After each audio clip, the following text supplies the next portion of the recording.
Hey, everybody, welcome to Comic Book Curation, episode 69. And joining 69, dudes.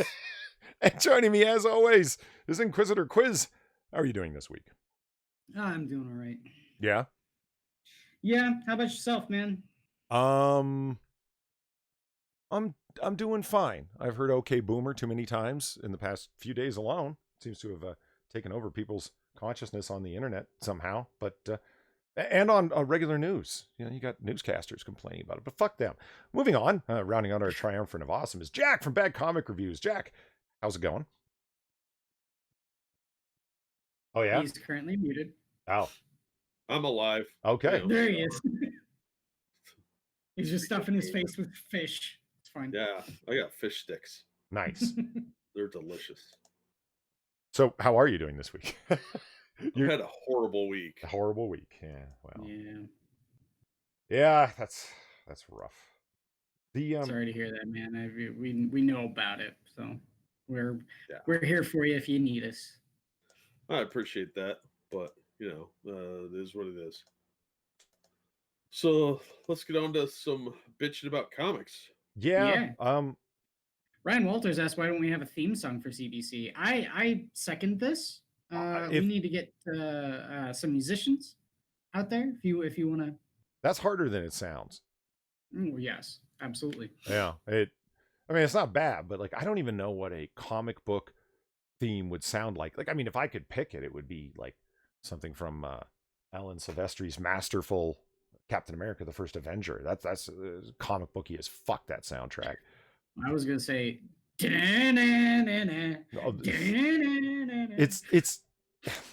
I like the melody of it, but attempting to grab some of it for donation sounds, like for the pop-ups for Streamlabs, it's so dense, it's thick. There's no point when there is just the guitar playing that melody, right?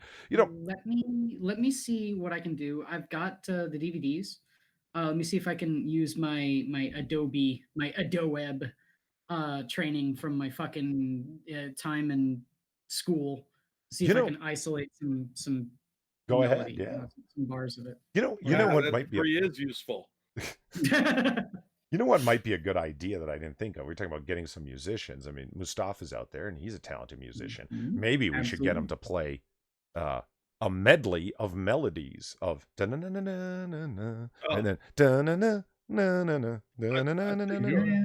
We're all overthinking this. We just have to grab the boring elevator music for the Canadian Broadcasting Company and play it in reverse. The hell does that even sound like? I have no idea. Don't care. It'd be easier. Oh.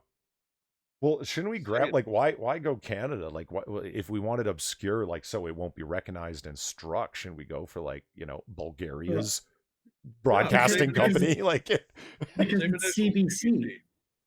Oh, because it's CBC. I see. I get what you're getting at. Who is it that someone cracked the gay fish joke? Hey, Camel's making fun of you, Jack. And you got Cryptic there saying, damn it, Polly, you have a pre-wait for the start of the stream, and then when the stream starts, there's another waiting screen. Yeah, it's just like when you go to the doctor. You're in the waiting room, and then they take you to a smaller waiting room and tell you to wait. It's that kind of thing. Yeah. You know. And before the stream even started, Manic was generous enough to put $5 on it. I appreciate that, Manic. And because I heard this noise, I'm like, what the fuck was that? When I was like typing in all of the information in the undertext and opening up all the tabs, and then when I opened up Streamlabs, there it was. Well, thank you, Manic. I appreciate that. I would, yeah. What is the $5 pop-up? I can't remember which one I set to $5.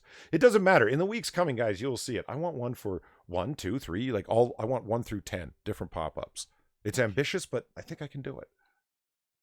Oh, what is it? Just uploading a different GIF and then putting, you know, the thank you bit there underneath and allowing for whatever they type for the donation. You hearing this, Jack? Is it just a matter of uploading it? You have to carefully select the GIF, sir. Okay. My bad. Jeez, Quiz. No, fuck that. Do you know how much? If if you had watched over on Noir Bar, you'd see that there's a bunch of in color images and clips from movies and stuff. I didn't use the original GIF because often people just do shitty copies of them. No. I, in a lot of cases, went back to the original movie, clipped it out in Vegas, and then moved it over to Photoshop, desaturated so it would be black and white, added a strong photo filter so it would be golden hued like the rest of the bar is. This is not done quickly, my friend. Attention to details called for, sir. Yeah. Now, in the case of attention to detail, do you mean obsessive compulsive? There's a difference between enthusiasms and psychopathy. They're not the same thing. So anyway, my doctor told me so. It's fine. Here's difference. In any case, yeah. So comic book stuff is occurring and going on. There's I don't even want to get into Disney Plus launching right away. It's too much. I keep on thinking that I want to go, and I have a WebM video of someone like just they reworked, you know the intro to the Disney movies and stuff like that. It goes like and it's like it makes the Walt Disney logo, and then it does the arch, and then it's the castle. I know the arch and the castle. That's about it. Yeah. I don't know. I've never heard that one before. That's the sound, you know. Oh. Well, it took someone who was doing that sound with his mouth, just going like but instead he takes the Disney logo, wipes out the D, takes the Y, which if you look at the Y, you look really closely, it looks like a P. It doesn't look like a Y, it looks like a P. Takes the P, like brings it down into the front, and then the E that's next to the Y down next to the P, or the Y that now looks like a P, and then the N, and brings it down next to the E, and then the IS, and around. You lost me. What are you talking about? He makes the Disney logo say penis. Why didn't you just say that? Was it just? And then it goes like the two circles for the mouse ears, and then the third circle, and then it elongates the bottom circle so it looks like a cock and balls. And I keep on wanting to tweet that at Disney Plus. Well, they're litigious folks, man. I wouldn't fuck around with their logo and name and shit, man. I'm perfectly okay with it. See, that's the thing. Okay, Prospero brought it up a little while ago that she actually got put in Twitter jail for a tiny little bit because she said the word retard. That wait a fucking minute. Sorry, just Manic just reminded me of something. I was just kind of scrolling up to see what comments I had missed, and it said you missed. I said I forget what pop-up it was, and Manic says it's Jessica Alba. I think it is Jessica Alba because I forgot to go into Streamlabs and turn on the comic book curation notifications, not the Noir Bar ones. Fuck. Sorry, Quiz. You were saying. Anyway, whilst I fix that. So Prospero brought up the fact that she got put in Twitter jail because she said the word retard, and it flagged an a bot that banned her for just saying the word retard. That's retarded. But see, that's the thing. I did the exact same thing, but I didn't say retard. I said retarded. So I don't know. It's but anyway, I don't feel like I would feel accomplished if I got Twitter banned by something automated. I want someone to report me.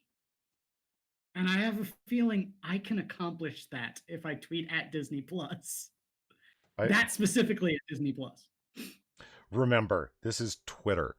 You name the whistleblower that's already been reported repeatedly in reputable news sources and been repeated repeatedly on cable news. And yet, if you tweet that person's name, you're done. If you tweet, learn to code, it's hate speech. Be careful, is what I'm saying. Well, see, that's the thing, man. I don't give a shit about Twitter.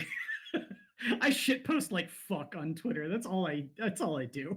I shit post like fuck. Yeah. Okay, as I go into turn. Johnny Hellcat says he got a 12-hour ban for saying retarded. Okay, Prospero. This is the context in which Prospero said retard, right? There was this guy that tweeted out a list of words that you're not allowed to say, all right? And she quote tweeted him and used all of those words in order, uh, in a way to try and provoke the guy. Right. I did exactly the same thing before her and quote tweeted the guy.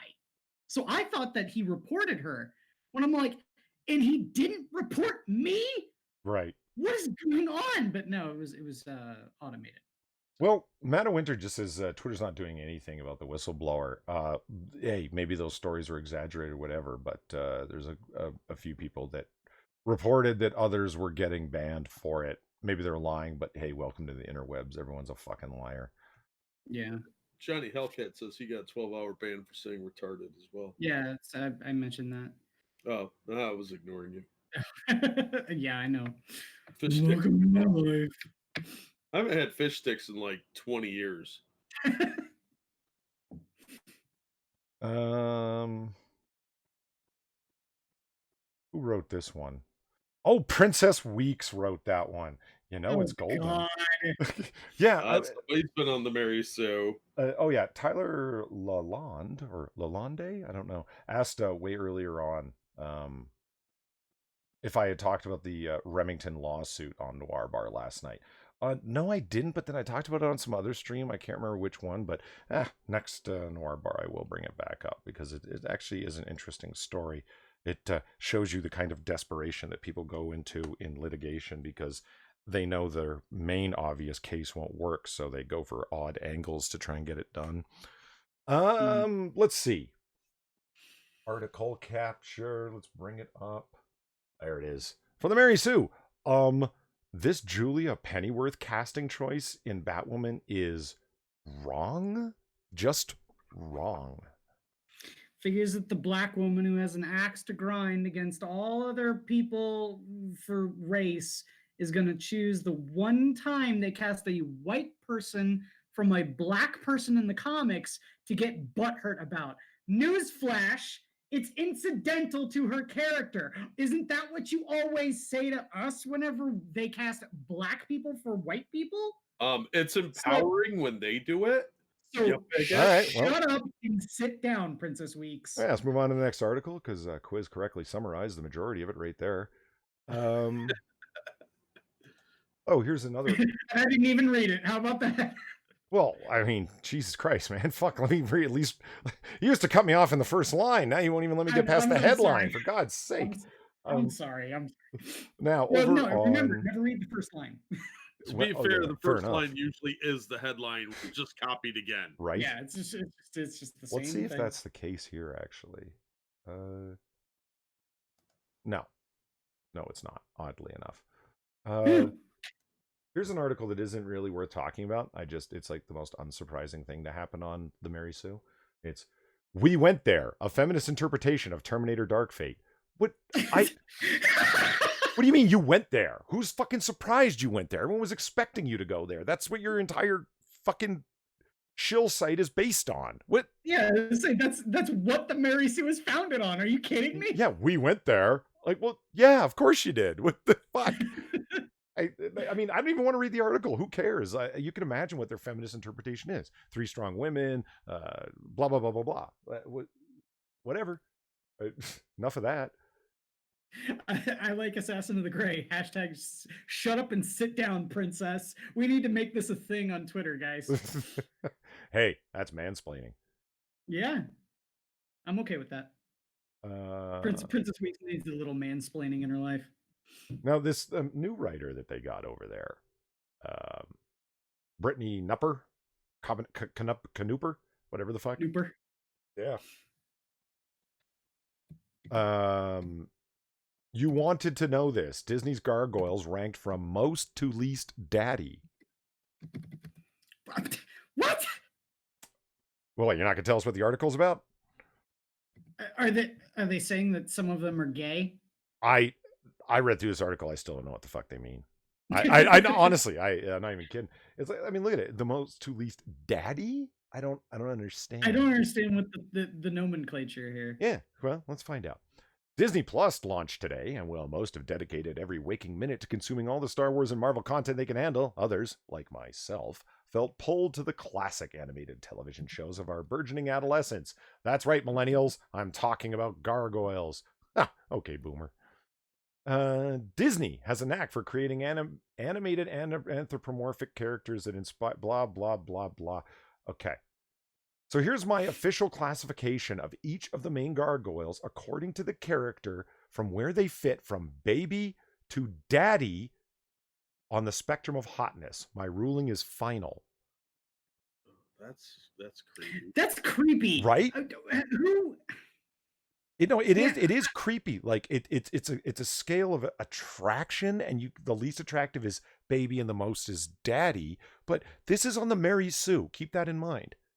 What's worse about it is that both can be used as terms of endearment for a significant other, and I don't get the difference between them. And if you're using daddy, that's already kind of creepy. Yeah. No, save that for the bedroom where it's not weird. Until then, that's stuff a kidnapper says. Yeah. Well, and writers, blog journalists over at the Mary Sue. And like Lexington is extreme baby. The most petite member of the clan, Lexington, is peak baby. As the clan's technical expert, he is a master of computers, hacking, blah, blah, blah. He is essentially the Gargoyles version of Wesley Crusher, and that makes him the babiest baby to ever baby. Fuck me. You're just turning on Will Wheaton like that? How dare you? How dare you? What'd you say, Jack? I said I don't understand what's happening right now. I feel like I should yell at some kids to get off my lawn. Okay. Angela, voiced by Marina Sirtis, Star Trek's counselor Deanna Troi. Angela is a cunning warrior. However, her sheltered and loving upbringing. What? She didn't have a sheltered and loving upbringing. I binged the whole series of Gargoyles. She was the only gargoyle left unfrozen in stone. She's bitter and evil from centuries of being the lone gargoyle on Earth that's alive. What do you... During the day. Yeah, like, so what... Have you watched this show, lady? She read the Wikipedia. Okay. Get this. She grew up thinking of herself as a sweet little princess, and while she's learned since then the world isn't so kind and has adapted accordingly, that still puts her solidly in the baby category. I don't know, you're describing a lot of your co-authors over here at the Mary Sue. Everything you think is right, everything that hurts your feelings is violence, etc. And you're saying that this is unattractive? All right. Brooklyn, not a baby, not yet a daddy. Why are they putting the female character on there? Because they're open to different sexual orientations. All right, they're woke. Yeah, we don't know how this the gargoyle identifies. I want to say, if she was attractive to this author, would she have made the female character daddy?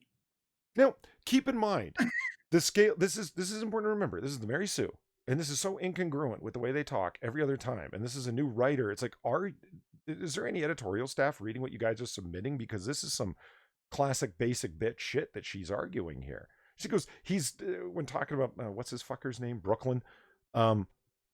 He has definitely grown out of his baby ways, but he has yet to develop that large, beefy frame that indicates a true daddy. First of all, I never want to hear you ever repeat that sentence, please. Okay. Second of all, what's the name of the author? What'd you say? Who's the author? This is Nupper. What's her name? Brittany Nupper. Brittany Nupper. Okay, so Miss Nuppykins is Gail Simone's new cat. It's nice to hear she got a new one. Mm-hmm, mm-hmm. But this is stupid. This is like shit that they would do on Cosmo with like celebrities. Yeah, I was gonna say, you know what I can see is being part of the impetus for this is the fact that they're judging these characters on attractiveness. Like they could make the claim that men judge women as pieces of meat, but you're not, number one, you're not selling it. Number two, you're trying to talk street and sounding like a yuppie fuck. Yeah. Right.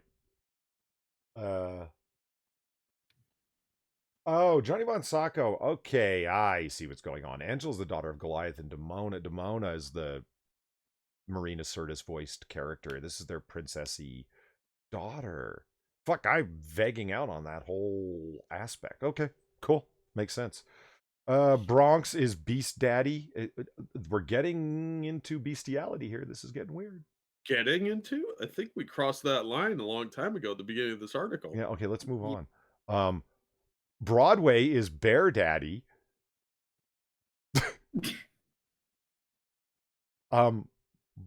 See, that's what I'm saying. It sounds like gay terminology, man. Well, Bear Daddy? it sounds like that's just straight up gay terminology. Okay, anyway. He also has the largest wingspan of any of the gargoyles, if you know what I'm saying.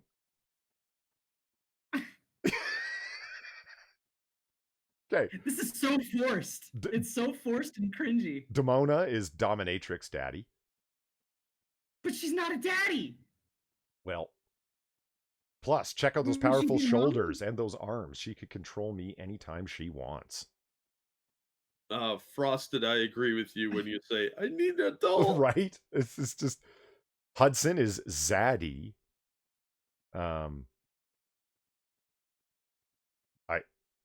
A former warrior and clan leader, he passed the mantle on to Goliath and now prefers to guard the fortress, aka watch his stories, and maintain his luscious silver beard. And then, okay, now here's the one that's the most telling. Goliath, King Daddy, voiced by the inimitable Keith David, who's just fucking legendary voice actor. My favorite voice actor, I would have to say. He's got it all. He's got that large, beefy frame. He's got the deep voice. And while he's fierce and sometimes stubborn and a warrior, he's also passionate about his role as protector of the clan and the people of New York. Just imagine those big lavender arms scooping you up and surrounding you with their big muscly protection. He also might sounds like toxic masculinity. He also might read you a bedtime story from his favorite author, Shakespeare, if you're a very good baby. I mean, that sounds like you just described like the patriarchal image of the idealized man and made it creepy sexual. How does this fit in with you people over there? Yeah, I was gonna say that's not very feminist of you. I mean, you're perving out on some animated characters in a really big way. Like, what the fuck? And say I noticed Ebony said this daddy thing is much worse on Tumblr. It all makes sense now.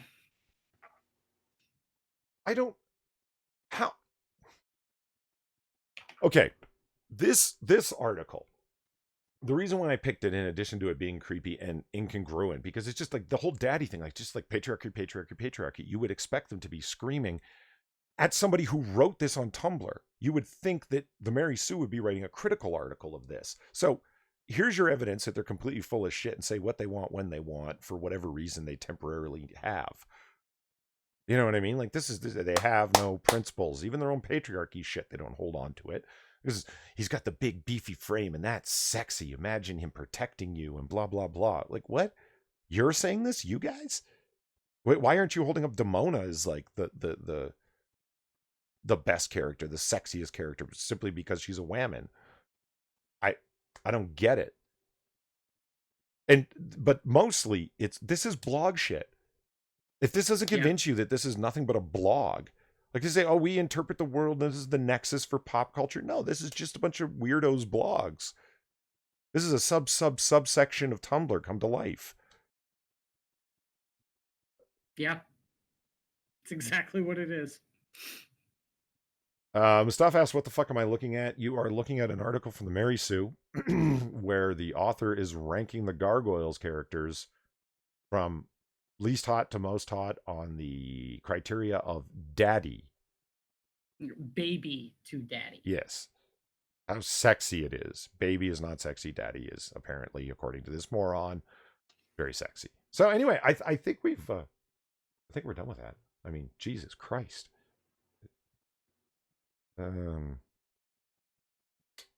I don't know. What should we move on to next? Oh, hey, Polly, I just got noticed that you're going live. Well, make sure to get over there. I heard that show's hot. Yeah. Yeah.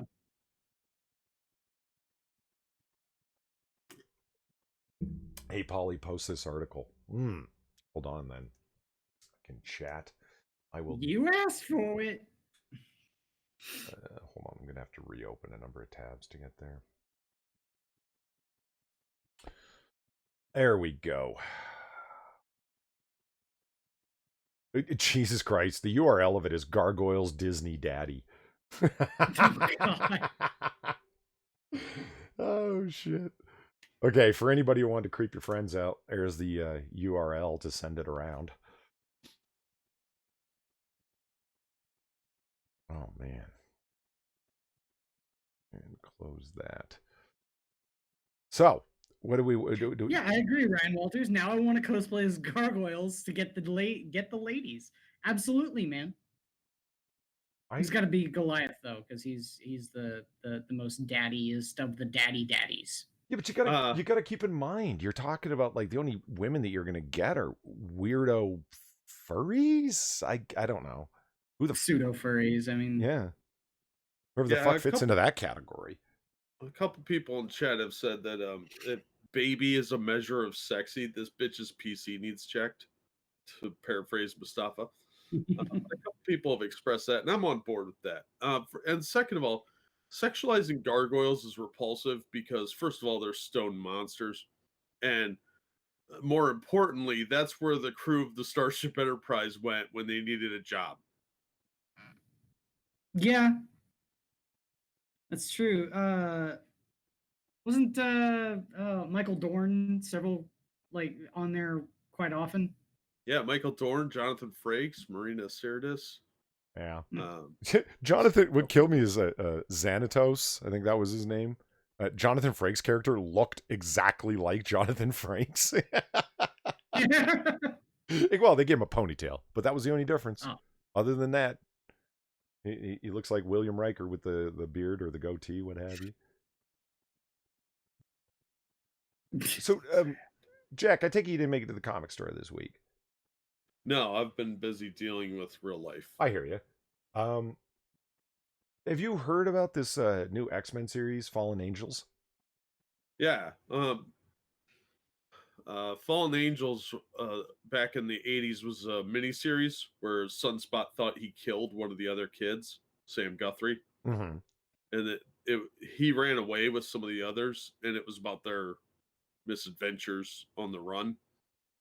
And they're rebooting it now, apparently, with some of the regular X characters. Well, I noticed the cover had, I think, Psylocke, right? Yeah. Yeah, it's up on old Psylocke. It's not Betsy Braddock. It's the hot one. What's her name? Yeah.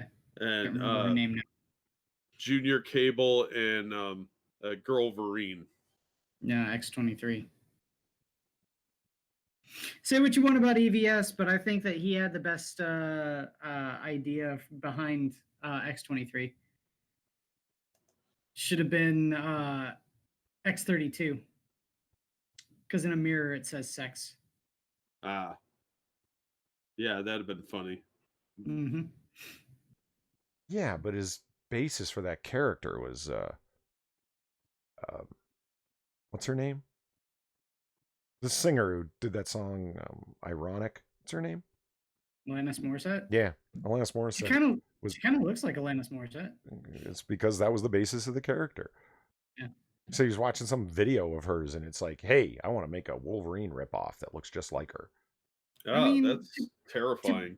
To be fair, she kind of looks like Wolverine. I mean, she looks like an angry midget.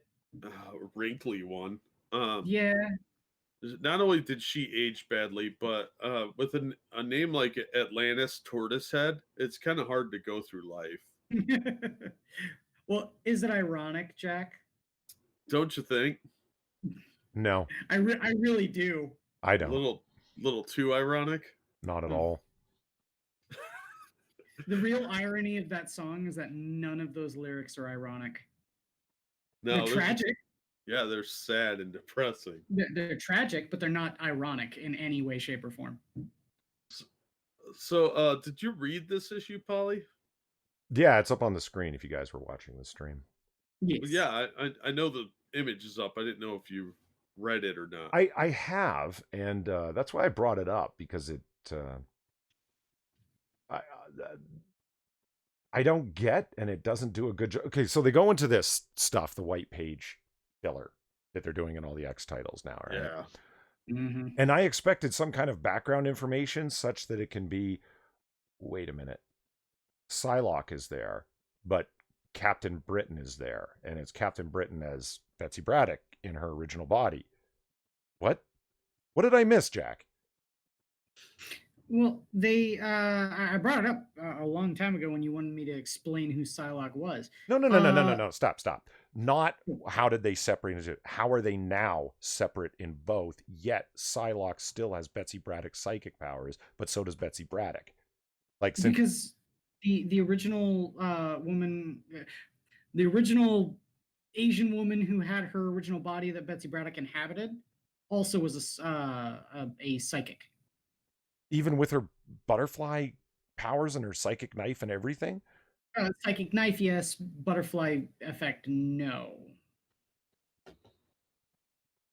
So how is she still carrying on as Psylocke when that's Psylocke? Like, why isn't she just her original Japanese woman ninja persona? Because no one knows who that is. At least that's my guess. I want to say, and plus, Betsy Braddock isn't necessarily Psylocke. Remember, now she's Captain Britain. I guess the point is that they didn't include it in the story, from what I remember in They want Hickman's you run. to go out and buy Excalibur #1. Mm-hmm. Say again? They want you to go out and buy Excalibur #1. Well, they Yeah, do, they but that doesn't explain how separate Japanese woman is still Psylocke with all of the powers that she had when she was Japanese woman with Betsy Braddock's mind in her. They're just kind of like, well, we have two characters where we used to have one. Moving on, and it's like, what? It's too convoluted to do. It'd be 2 pages of backstory on these white pages that would just piss me off more. But isn't that what the fuck these white pages are for? Explain the garbage that they did off frame? You would think so. Well, they would need at least one of these white pages with the size font that they've currently got there to explain how they separated the two entities into Captain Britain and Psylocke.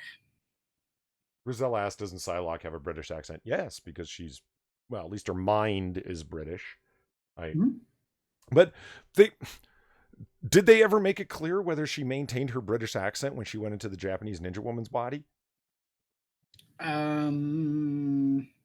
They've never said, like, the speech bubble with an asterisk and said translated from Britain English.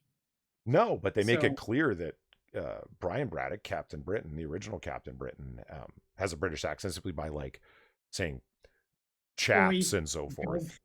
Yeah. I mean, because it would be odd, this Japanese ninja clan woman speaking with a British accent. No, that'd be sexy. I'm wrong. That would be sexy. Yeah. Yeah. Okay. The art in it isn't that bad, even though it's obviously digital. The way you look at it, you can just see like the digital shadows and stuff. I'm okay with it. I'm actually looking at it now. I'm not certain if they penciled it and then overdid it with digital work. I don't know.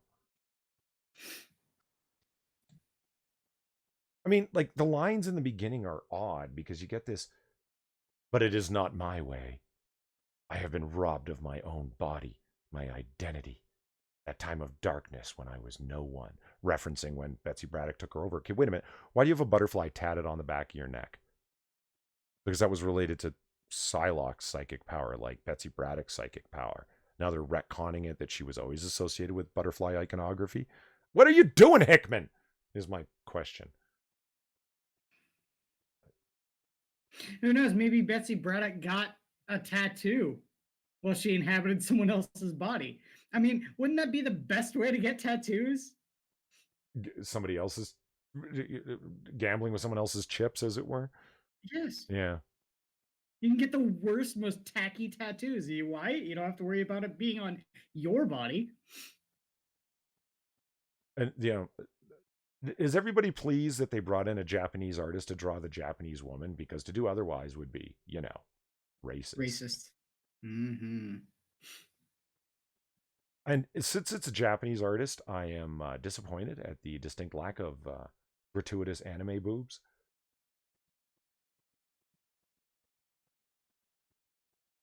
What's wrong with her Yeah. face? Wait a minute. What's wrong with her face? Mustafa, I didn't know you watched Red Letter Media. That's cool.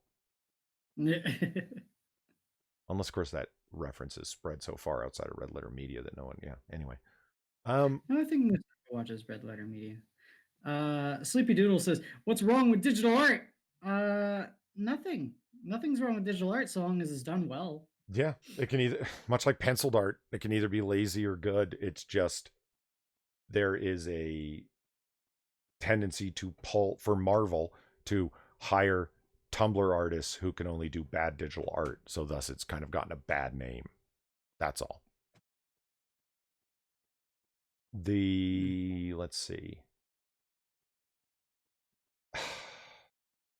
So, Magic the Gathering, right? Oh, great. What about card floppers now? It's gotten weirder. Well, yeah. I read this article and I'm like, the fuck are you guys talking about? And it's from Bleeding Cool. That should give you an indication. Oh, great. Yeah. Opinion. At least they're kind enough to say it instead of claiming that it's news. Well, for the first fucking time, what the hell caused this break with common practice over there at Bleeding Cool? I sincerely hope we're making an impact by calling them blogs.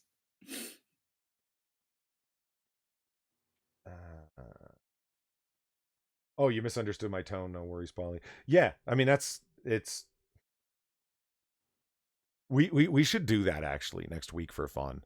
Bring in our own examples of good and bad digital art and good and bad penciled art. Yeah, that's a good idea. Actually. If you know what I mean, it's like because they're really, and then good and bad not pixelated. What's it called, guys? Like the old style of printing where it's all a series of very, very small dots. Oh, on newsprint commonly before it went solid color. Yeah. There's a term for it. I can't think of it right now. Shit. And good and bad versions of both, where it's dotted and looks like shit, because that's where you get a lot of miscolors from and a lot of Marvel no prizes handed out because somebody has the wrong color costume on. You get a lot of color errors that way. But the new color came gradient shadows to the point where there was no color to anything. It's like they entered the world of murky. Mm-hmm. So it's, and the worst part about it is that they use the gradient shadows for literally everything. So like you didn't even have hatching.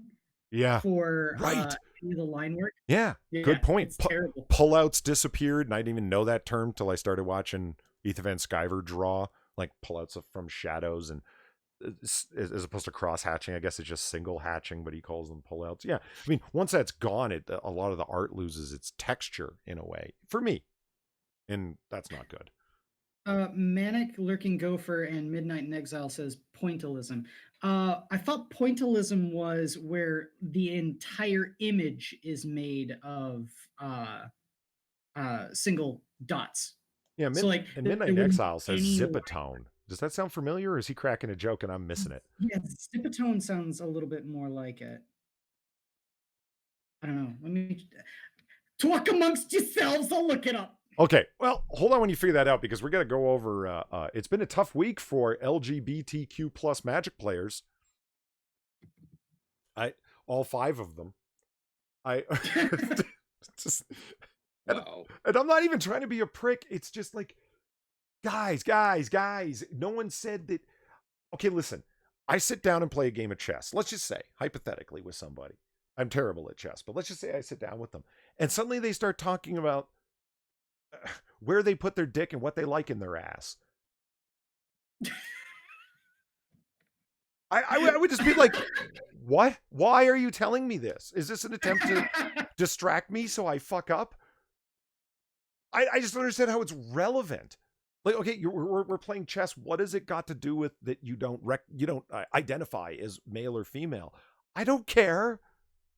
Like, not in the context of the game. If we're having a drink afterwards or whatever the fuck, or beforehand, and maybe, but I don't understand how. Anyway, Jesus Christ. Well, So yes, I looked it up. Midnight in Exile. You were right the first time. Zipatone is the technique by which you create light and shadow, and then use dots in terms of like old dot matrix printers and things like that to create tones and color. Mm. Pointillism, like I was saying before, the entire image is made up of uh, dots of color. So it like there wouldn't be any line work, there wouldn't be any hatching in pointillism. So yeah, you were right the first time. It's Zipatone. Frosted glass. Stop it. Okay, so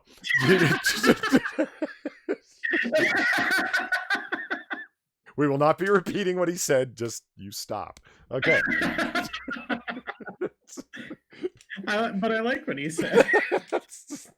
Just we all commonly agreed implicitly we would not be discussing that ranking system anymore.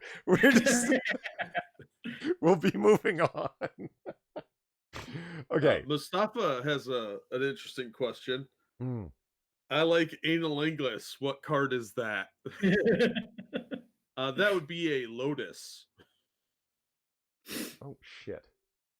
God damn it. Manic says like stippling. Stippling is where you use dots to create things like shade. The difference between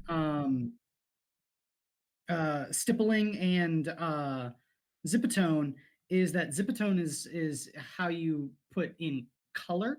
Stippling is to like you create shadow by putting in a lot more black dots in one specific area, and you slowly fade them out and giving them a larger surface area between them to give it the illusion of it being darker in the area where they're more dense.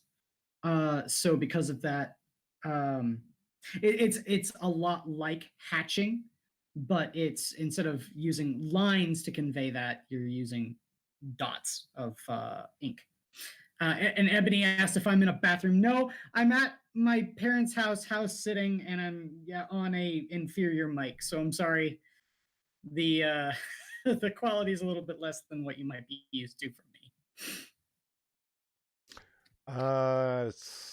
So this article basically, I'm just going to skip over some parts. I mean, it comes down to pushing a book that recently came out, shilling for a book that this author, and I'm gathering the editor at Bleeding Cool, really likes because it promotes a political worldview, and some happenings inside of the gaming community, the Magic the Gathering card flapping community. And it doesn't matter what happened because we'll get the gist of it. That I say that because it'll be referencing something that they think everyone understands because they think it was the biggest thing in the world when it wasn't. Do you know what I mean? Yeah. A recent book covering the latest plots in the storyline of Magic the Gathering, entitled War of the Spark Forsaken, has come under scrutiny by gay, lesbian, bisexual, transgender, and queer Magic players, all 5 of them, for its content. Greg Weisman, the author, seems to have done a lot of people in the community dirty. I need a second. He done them dirty. He done them dirty. Dirty. I started screwing up that sentence because I'm like, the author seems to have done a lot of people in the community. And I'm like, that sounds sexual. Dirty. I'm like, Jesus Christ, no wonder that sounded awkward. According to many players within the LGBTQ plus Magic players demographic. Again, all 5 of them. There will be spoilers for this book ahead. Oh shit, chat. Turn off the stream. You don't want this book spoiled. Well, actually, I guess the book is legit lore. It's the complaints that the article's about. There'll be images and then discussed. Magic the Gathering has lore? Yeah, apparently. Oh, yeah. Apparently. Within the recent controversy surrounding a openly non-binary Magic pro player, Autumn Burchett, being censored by Wizards of the Coast and then having the decision to be rescinded, but only slightly. Magic the Gathering players, especially those within the LGBT blah blah blah community, already had reason to be weary of Wizards of the Coast. This is what he, she, they, it, Zer did. Wrote these things on the cards, which are no turfs on girl turf, no turfs on girl turf, trans rights are human rights, trans rights, and trans rights are human rights. Wrote these things with a black Sharpie on the cards that they, them, Zer, whatever were playing. And Wizards of the Coast said, fuck you, that's not legal in tournament play. Which they've had that rule for a while, as I recall. Yeah, but they're censoring Zer's thoughts. But to many, that wasn't quite as harsh as a change in the community of this story. That wasn't quite as harsh as a change in the community of this story. Oh, Jesus Christ. Why don't I read that word right? The continuity of this story. After all, the Wizards' ruling over Burchett's cards was revised after backlash from players, and Burchett was allowed to play their cards. No. This can be seen as a shot at the LGBTQ plus community and bisexuals in particular. Ooh. Spoilers in depth begin now. This is your last warning. Well, by allowing this person to use these cards, they've opened the door to a lawsuit to themselves. When somebody tries to play a card that says, like, I don't like homosexuals. Or there are only two genders, etc. Yeah, there are only two genders. Islam is right about women, that sort of thing. Mm-hmm. Somebody's got a perfect opportunity to go to Friday Night Magic, get booted out, and then sue the shit out of Wizards of the Coast.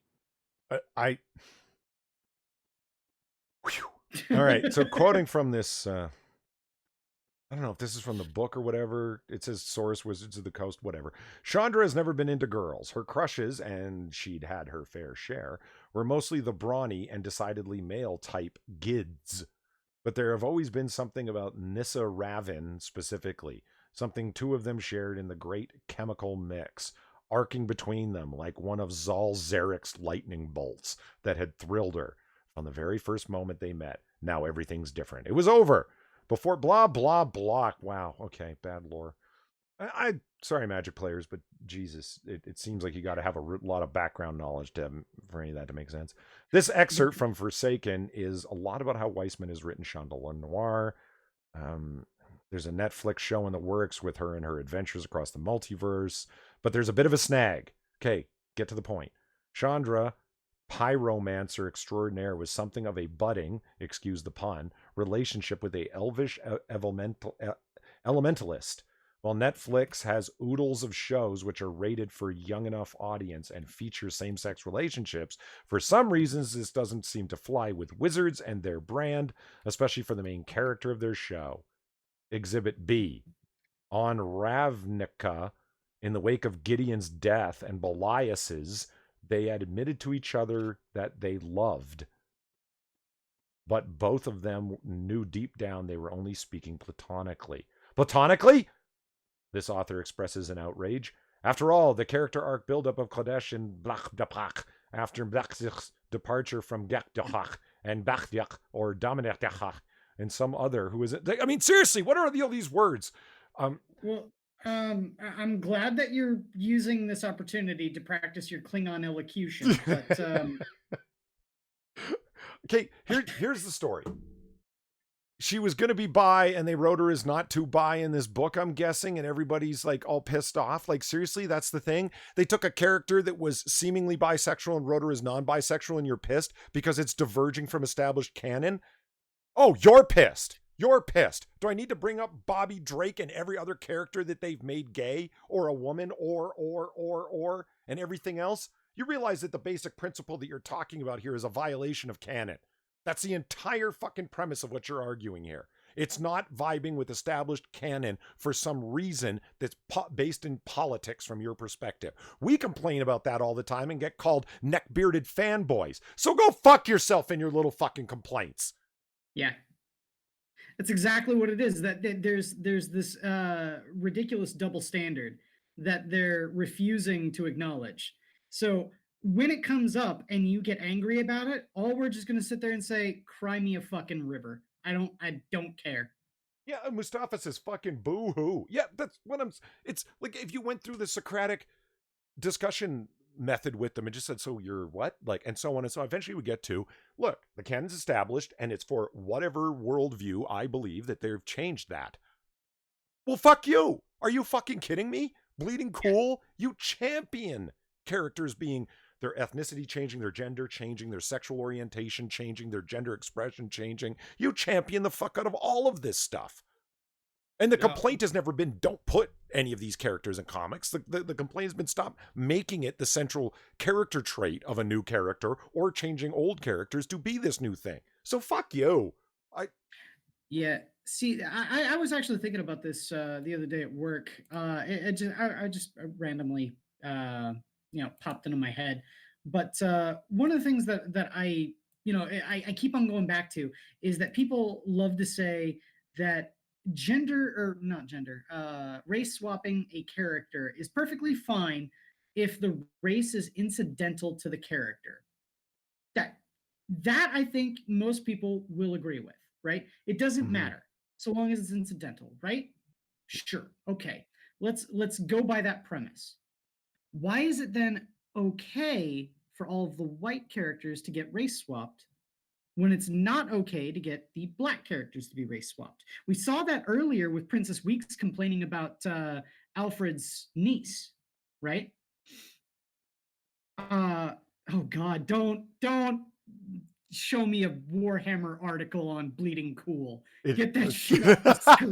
No, I just, because, okay, Quiz was showing us some of the new Sisters of Battle sculpts, and before we started streaming, and a lot of them looked really, really cool. And then I just saw this as a side article, and I'm like, oh, let's move away from some bullshit for a second. And just, yeah, but it's on Bleeding Cool. I don't want anything that website touches. They need to keep Warhammer out of their filthy fucking mouths. Anyway, but when the character, okay, the characters that can be race swapped are characters where race is incidental, right? The problem is that you cannot have a black character where race is incidental. They don't write them that way, right? Let's think of black characters in comic books that could be race swapped. I'll wait to tell you, for you to tell me one, because like maybe Bishop from X-Men, but I mean things like T'Challa. yeah, from, I would say Black that is an incidental, which is pretty awesome actually when you think about it. Well, X-Men has always been fairly about the fact that they're mutants, less about the fact that they're any sort of race. Like that's the the whole overpowering reality to them, no question. Yeah, For sure. Like the race allegory is by mutant rather than by anything else. But I mean, the most black characters, when written into comics, being black is a central part of their character. You know what? So, You make an interesting point, because one of the things that they say why you can change, and I've heard this point in multiple places up on Twitter and on shill sites, right? Is that you can't, why it's okay to make Spider-Man any character, because he's an everyman. He doesn't necessarily need to be a white kid from Queens. He's sort of the everyman. And that's the argument. Because when it's a character of color, usually it's more central to their character that they are this. And you make a really interesting point. Yeah, that's how badly written characters of color are. The only thing that they can think to do with them is, one, call them a character of color. Yeah, go ahead, spell that out, cock. Yeah. But the only thing that they can think when they do them is to make them bliggity black. Like, it has to be the thing, right? That's a sad commentary. It's like, well, you can't make T'Challa, for example, white or Asian or whatever, because it wouldn't make sense for his character. Not as a king, no, of an African nation, no, that really wouldn't make much sense. But outside, other than that, the fact that Ta-Nehisi Coates feels the need to make him pro-black, meaning professionally black, that's Ta-Nehisi Coates' decision to be a shit writer. Arguably, white writers, and in the case of Marvel, a lot of the writers who created them, white Jewish writers, wrote them less centrally ethnically based than black writers who came along and made them, because they hired people who were going to do that. Let's be honest. It wasn't because they were black writers. It's because they were hired to do that. Your Ta-Nehisi Coates comes to mind, obviously, or Kwanzaa. Yeah. You can't think of characters essentially made up of their ethnicity without thinking of Kwanzaa. It's his entire life's blood. There's a reason that Mark Waid hooked up with him, because he wanted him to do precisely that. Right? Yeah. It's frustrating whenever they say those sorts of things, because they're tacitly admitting the fact that it's okay to do it to white people and not okay to do it to black people. And justify with that weak ass argument I mentioned, right? Oh, well, this white, it's incidental. When it's anything other than white, it's a central premise of their character. And it's like, what? Fuck you, racist. I mean, that really needs to be the end of the conversation. It's just like, it's so there's nothing to really talk about past that point. Like, you're actually holding that up as your base principle. Fuck you, racist. Like, right? And looking back here really quick, Midnight Exile makes a good point. You can't have Socratic discussion with people that aren't willing to answer questions. Yeah, the Socratic method has an essential flaw in it. You're absolutely right, Exile. It requires people to be good faith discussants. And if somebody's not going to answer questions honestly, and they're not going to talk honestly, it's useless. Wait, where are you coming from with this? And then they lie, misrepresent, obfuscate, and throw around talking points that they heard on social media. Well, there's no point, because it won't go anywhere. It's reason fails with the unreasonable. And which is the reason why I've stopped trying to have discussions on Twitter. I'd rather just shit post and talk about Warhammer. I'm just seeing what they talk about with. I'm pretty impressed with the range of new plastic models, which show women in all of their superior empowered glory. That's not what they say, is it? No, it's not. You're getting me angry looking at this on this website. That's not what they say. Just no, they don't. They're just showing them off. And we don't talk enough Warhammer, and that's total nerd shit. And there's comics of Warhammer. You've pitched them. We should talk about it more. I'm just afraid of you going off on an hour-long rant. Well, you said that one of the things I should do is I should talk about some of this stuff, especially considering that these models that he's showing up on screen on this terrible website are essentially brand new sculpts for an army I play, so I can compare them to their old models. Yeah. I'm in kind of a unique position there. I didn't realize there's a new codex for all this too. New codex, new models, brand new units. Look at that. Yeah. That cover is badass. Oh yeah, that's the limited edition codex too. Oh, is it? Okay, so what the standard has a different cover only, or what? Yeah. The standard is going to have a different cover. Fuck. I'm probably going to get both. Yeah. I mean, they Games Workshop, like I jokingly call them the hobby pimps, chat, but their pimp game is strong. I mean, they know what they're doing. They know how to appeal to their audience in a really big way. They're gonna get me to spend $210 this week. Yeah. So. Yeah, absolutely. Ryan Walters asked if the new sculpts had boobs. Yes, they do. Sexism. See, the thing is that there was a huge outcry of people, like a whole bunch of people said, Sisters of Battle need to not have boob plate. Boob plate is so fucking impractical. Okay. The lore of the Sisters of Battle is that they are founded on a loophole within Imperial law that makes it so that only women can be recruited into this specific military branch. Only women. So how do you represent that?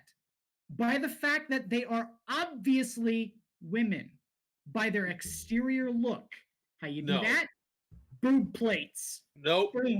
What they clearly need to do is have all their standard bearers, instead of having a standard flag, they have a giant uterus with ovaries hanging down, so that you may know who is coming toward you. Ah, And for those of you who don't know, like I was talking about the article capture, the codex, so when it's right there. These are like, mhm. I was looking at them and they're at my game shop. I don't play 40K because, money. Yeah. The What's that word mean? yeah, exactly. I do play 40K and I miss money. I I play miss the money. far less expensive, or I want to play the far less expensive Warlord Games Black Powder edition, and this is how you entice people. That's a hardcover book with its own, it looks great, lots of information, glossy pages, great photography and original art inside of it. People will pay for an expansion of the stuff. It gives you more to sink your teeth into related to the tabletop game. It's a great fucking idea. And up until now, Black Powder only had it was a good book. It was glossy, the first edition rules of Black Powder, but they came out with a second edition and it's like, you've been watching Games Workshop do their thing, because now it's hardcover and cooler and more pages and more photography and more original art. Like, it's just, they clearly lifted that idea off of them, and it's like, hell yeah. And I don't know, is it like this at your hobby shop, Quiz? Are they sealed in plastic? Yes.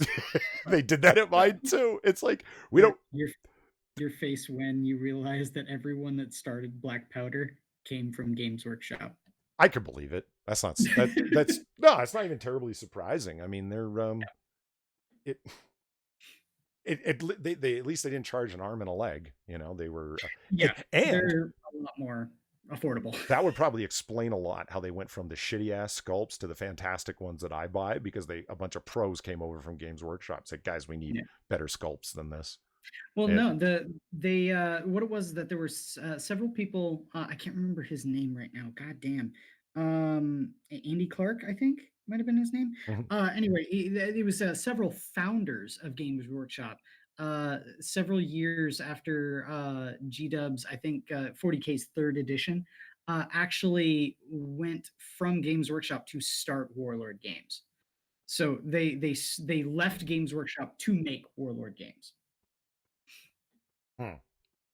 Like, specifically, because I think a lot of those guys were unhappy with the corporatism that was happening with and it's not to say that Games Workshop has had all sunshine and roses for its corporate past, because there were several people that quit the game for a very, very long time, simply because a lot of their practices were predatory, and people were not putting up with that. But What? yeah, they've since, I think, course corrected. But yeah, no, those people that were fed up with that kind of stuff, I think, left to make Warlord, and specifically to make Warlord games. Now, if I was a disgruntled Games Workshop uh, employee, and Mhm. as I left, I would go found a company and I would call it Amusement Forge.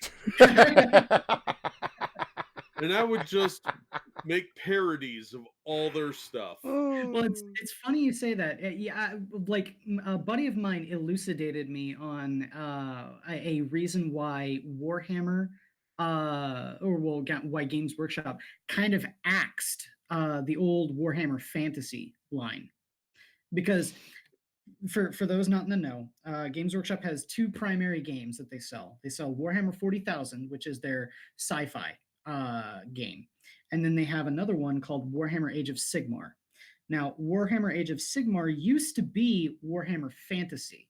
And what Warhammer Fantasy was is that they took inspiration from different cultures around, like, the medieval period, but not necessarily about the medieval period. Uh, Basically, think anything from, like, the Bronze Age up into the Middle Ages, Mhm. and they made an army around those centralized themes from various different places around the world. So you had, like, the Empire, which was around the area where they were making gunpowder weapons in the middle, the late Middle Ages. You had the Tomb Kings, which were skeletons of a Egyptian sort of bent, right? Well, what Games Workshop used to do back in the early 2000s is they used to make a whole bunch of really cool rules and stories for models they didn't make. Okay. So what that did is it necessitated the player to come up with an idea about how to represent those characters on the tabletop by doing what everyone is now calling, what everyone used to call conversions, which was taking, pieces from other kits, putting them together and making a new thing, right? Well, there was this other company that came along and said, you know what? We see a market here. We're going to make the models that Games Workshop doesn't make. So you don't need to convert up your Nuadu Fireheart. You can just go to our website and buy your Nuadu Fireheart. All right. And so Games Workshop came out and said, you can't do that. We own the trademark. You need to stop. Okay. And we will sue you because of that. And the company in question called their bluff and said, okay, sue us. Because you guys don't make the mini for Nuadu Fireheart. We own the trademark to Nuadu Fireheart. It doesn't matter that you've made books about him. It doesn't matter that you've made fiction about him. We make the model. And so because of that, Games Workshop said, okay.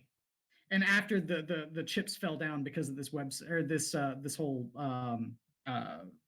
litigation, they came out and said, okay, you know what? We're going to nip this in the bud. No more threats of litigation or anything like that. No more questioning about it. If we don't make a mini, it doesn't go in the codex. If we don't make a mini, it doesn't go in the book. Formerly Rodline asks, Polly, thoughts on StarCraft being a ripoff of 40K? It is. Yeah, 40K is a ripoff of Starship Troopers. Everything rips off everybody else. As long as you like it, who cares? Yeah. I mean, 40K is kind of a ripoff of Starship Troopers. Starship Troopers came out in what, the 60s? Yeah, Is that when the book was something written? like that. Something like that, yeah. This so Jack, did you or Quiz hear that Symbiote Spider-Man, they're doing another run of it? Yeah. Oh, really? Yeah. Yeah, it comes out in Oh, like a month. Yeah. I had not heard about it until just now.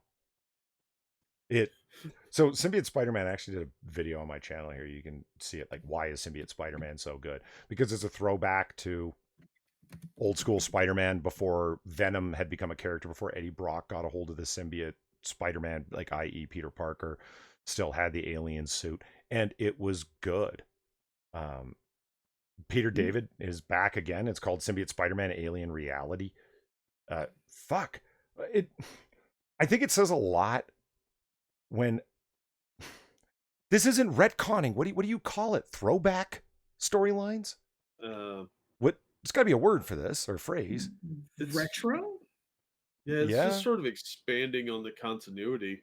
Yeah. Like you're filling in gaps. Like deliberately writing at a certain period in time before the suckage occurred. Yeah.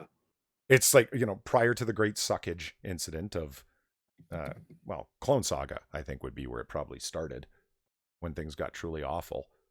For Spider-Man, yeah. Yeah. Like, let's write in that era.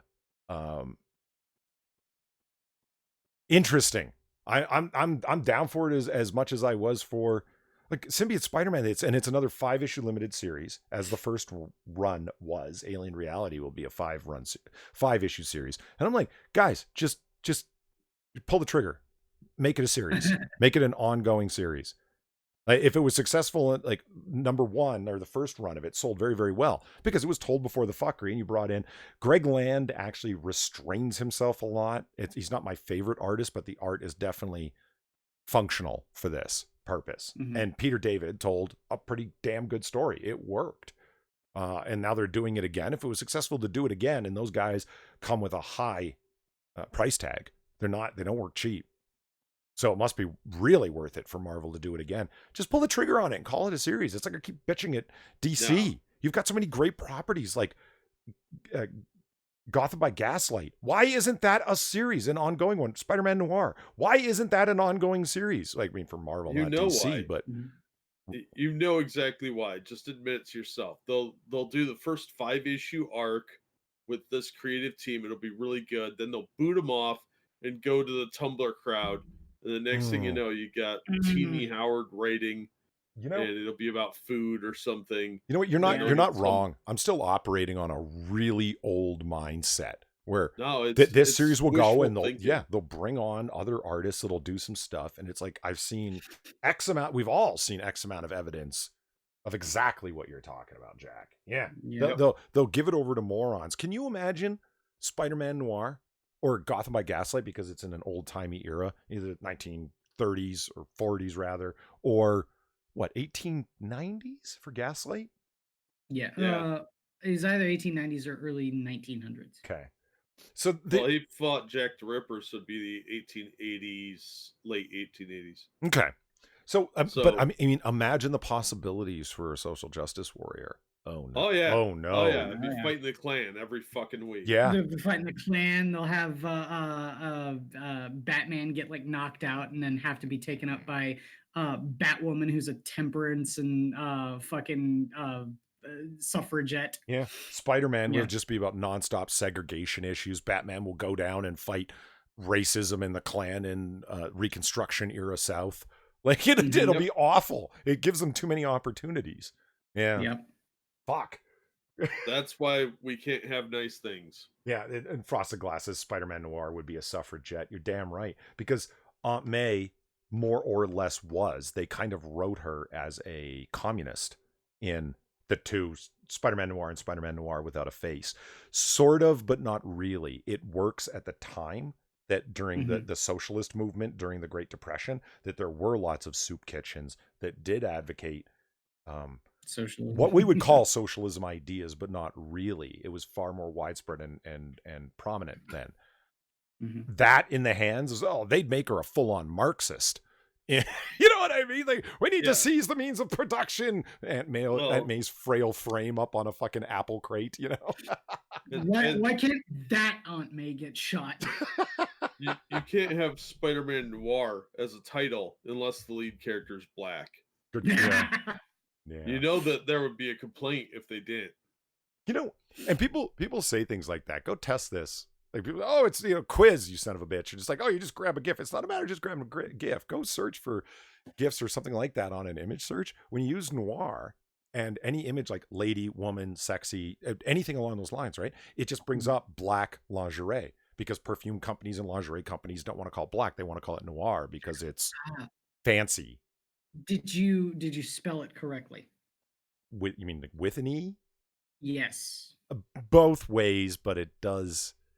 It gets really pretentious, Etsy lingerie, when you spell it with the E. Okay, point taken. I mean, it's not everything. You do find good stuff, but it muddies the waters, is my point. It's not like as specific as looking up 80s action films, if you know what I mean. You're not going to get a lot of lingerie that way. It's. I would just feel safer. All I'm saying is if the Batman that's fighting gentrification in the 1890s was a person of color. That's all I'm saying. I feel more comfortable. He's an emancipated slave. Yeah, and yes, of course, obviously. Rodline says, and it's a good point. Is this a series where the symbiotic black suit identifies as a uniform fluid gender? See, it would happen, because what did people read into Venom? All sorts of homosexual undertexts, subtext. That was one of our most viewed comic book curations to date, and that's. They would obviously they're homoerotically attracted to each other, or born together in a homo relationship, whatever. And it's fuck off, man. What are you laughing at? It's true. That's what they said. Yeah, I know. I get it. It's ridiculous. It's retarded. Yeah, it's so dumb, because there's one male character, actually male, and then this sliding black ink sludge that we're going to pretend is male so we can make this weirdo argument. What the fuck is wrong with you people? Yeah. I say it's there. He's a male in relationship with a non-binary. Okay. Just because Eddie Brock is a xenophile doesn't mean anything. Okay. Never mind the fact that the symbiote is actually asexual, meaning it reproduces without having sex. Yeah. Well, literally. No, you don't know that. That suit gets everywhere. and I mean everywhere. See, Well, yeah, I mean, he shoots out like strands of it to swing like Spider-Man's webs. see, So. I'm Yeah, telling it's you, I could do Steven Crowder's fake SJW persona, his Skylar Turden. I could do that better than he does. I could SJW better than SJWs, ironically, because it's Mhm. because immediate. I spent too much time looking at this stuff and hearing this stuff on campus and online that just the arguments pop into my head as to what they would say. I mean, it's like, well, it reproduces asexually. Well, Inquisitor, if that's what you want to call yourself, you need what you don't understand is there's a difference between sexuality and gender. It may reproduce asexually, but identify as a male, and you need to educate yourself. Think about it. Couldn't you hear How could it do that? Could you imagine hearing that argument? Yeah, I could, but like, I would venture a guess. How does it identify as male without sexual organs? Excuse me, are you trying to say that all men have penises? Yes. You and your hate speech. Oh, well, listen, Nazi. You go find yourself at a Trump rally where your kind gathers, all right? You know, see, you make these jokes, but I need to find this one interaction I had with someone on Twitter. It was in reference to one of the things that Weibo Jones said about redhead representation in superhero media. Right. Someone responded with, "Kendra isn't a redhead. Lol. Stay mad." And then I posted a picture of hot girl Shaira Hall from the animated series, the fandom wiki, and then I zoomed in on the bit that says hair red. And then she came back with, "That's a whole nother character. OMG, read a comic." Then I responded, like, OMG, I like do read comics, and Kendra Saunders Hall like totally has the spirit of Shaira Hall inhabit her body when she like dies, and like her physical traits reflect her like Thanagarian host. And then I posted a picture of the comic where Kendra has red hair. Wow. I had to channel my inner polydub for his his Valley Girl voice to do that. Well, as you know, it's sad that these people have so little knowledge that they read one or two things and they think they're geniuses. Yeah, they feel But like they have the temerity to tell you how much of an expert they are. yeah, and they think they're more of an expert because they've read like 10 comic books. Mm-hmm. Well, look, I'm old and I have a lot of free time on my hands and not a lot of ladies lining up to bang me. So a lot of comic books get read. Mm-hmm. But now I cannot get away from the idea that every time Venom shoots a web, it's really just him spooging. Jesus Christ, man. I'm just saying, you made that a thing, Polly, and I kind of hate you for it. Yeah, I'm responsible. That's it. So there's the cover of Symbiote Spider-Man Alien Reality. I'm looking forward to it. And I like looking forward to Marvel Comics, especially Spider-Man Marvel Comics, because, well, you don't get to do that very much anymore. So I'm happy with it. Yeah. And since day one, I've always thought the costume design is inspired. It looks fucking awesome. There's a reason for it. In any case, well, you know what? There's a couple of articles that Jacob Jess says, I'm sad now. Okay, well, strap in, motherfucker, because it's about to get worse. He said CNR is writing about Fairy Tail, one of his favorite animes. Yeah, and there was a Naruto Nahu Ho Ho article back there, but I'm not going to read that one either. So, you know, I'll avoid all the weeb shit. Naruto. Sure. Okay, let's go with that. Listen, Yes. No alien butt cheeks were clapped. It was a failure. Bunch of idiots running around in the desert. It was a failure. I was looking forward to some butt cheeks being clapped. God damn it. Okay, anyway. How does one actually go about doing that? Is all I gotta say. What do you mean? How do you clap butt cheeks? You find a fat guy, tell him there's free ham sandwiches, like 30 yards in one direction. He'll go running. Are you trying to tell me you've never clapped a girl's butt cheeks together?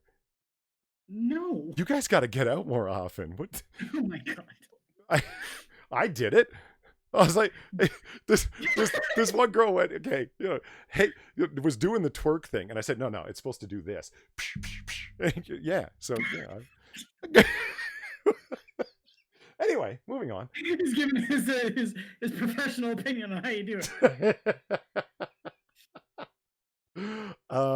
This article pissed me off, but then there's one too. I don't know which one I should do first. It doesn't matter. I'm already on this one. Okay, here it is. Star Trek Picard's Patrick Stewart, quote, embarrassed by UK's Brexit vote. Okay. Apparently, he's a huge Remainer. Patrick Stewart didn't mince any words when it came to his opinion about the United Kingdom's exit from the European Union.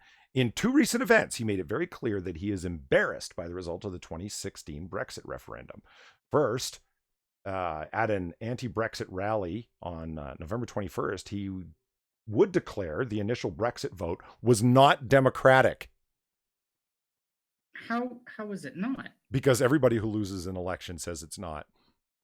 Yeah. Well, whether it's a referendum, a plebiscite, a general opinion poll, or a full-on position election. If you lose, oh, it was fixed. Oh, the system is broken. Like, come on. I mean, this is...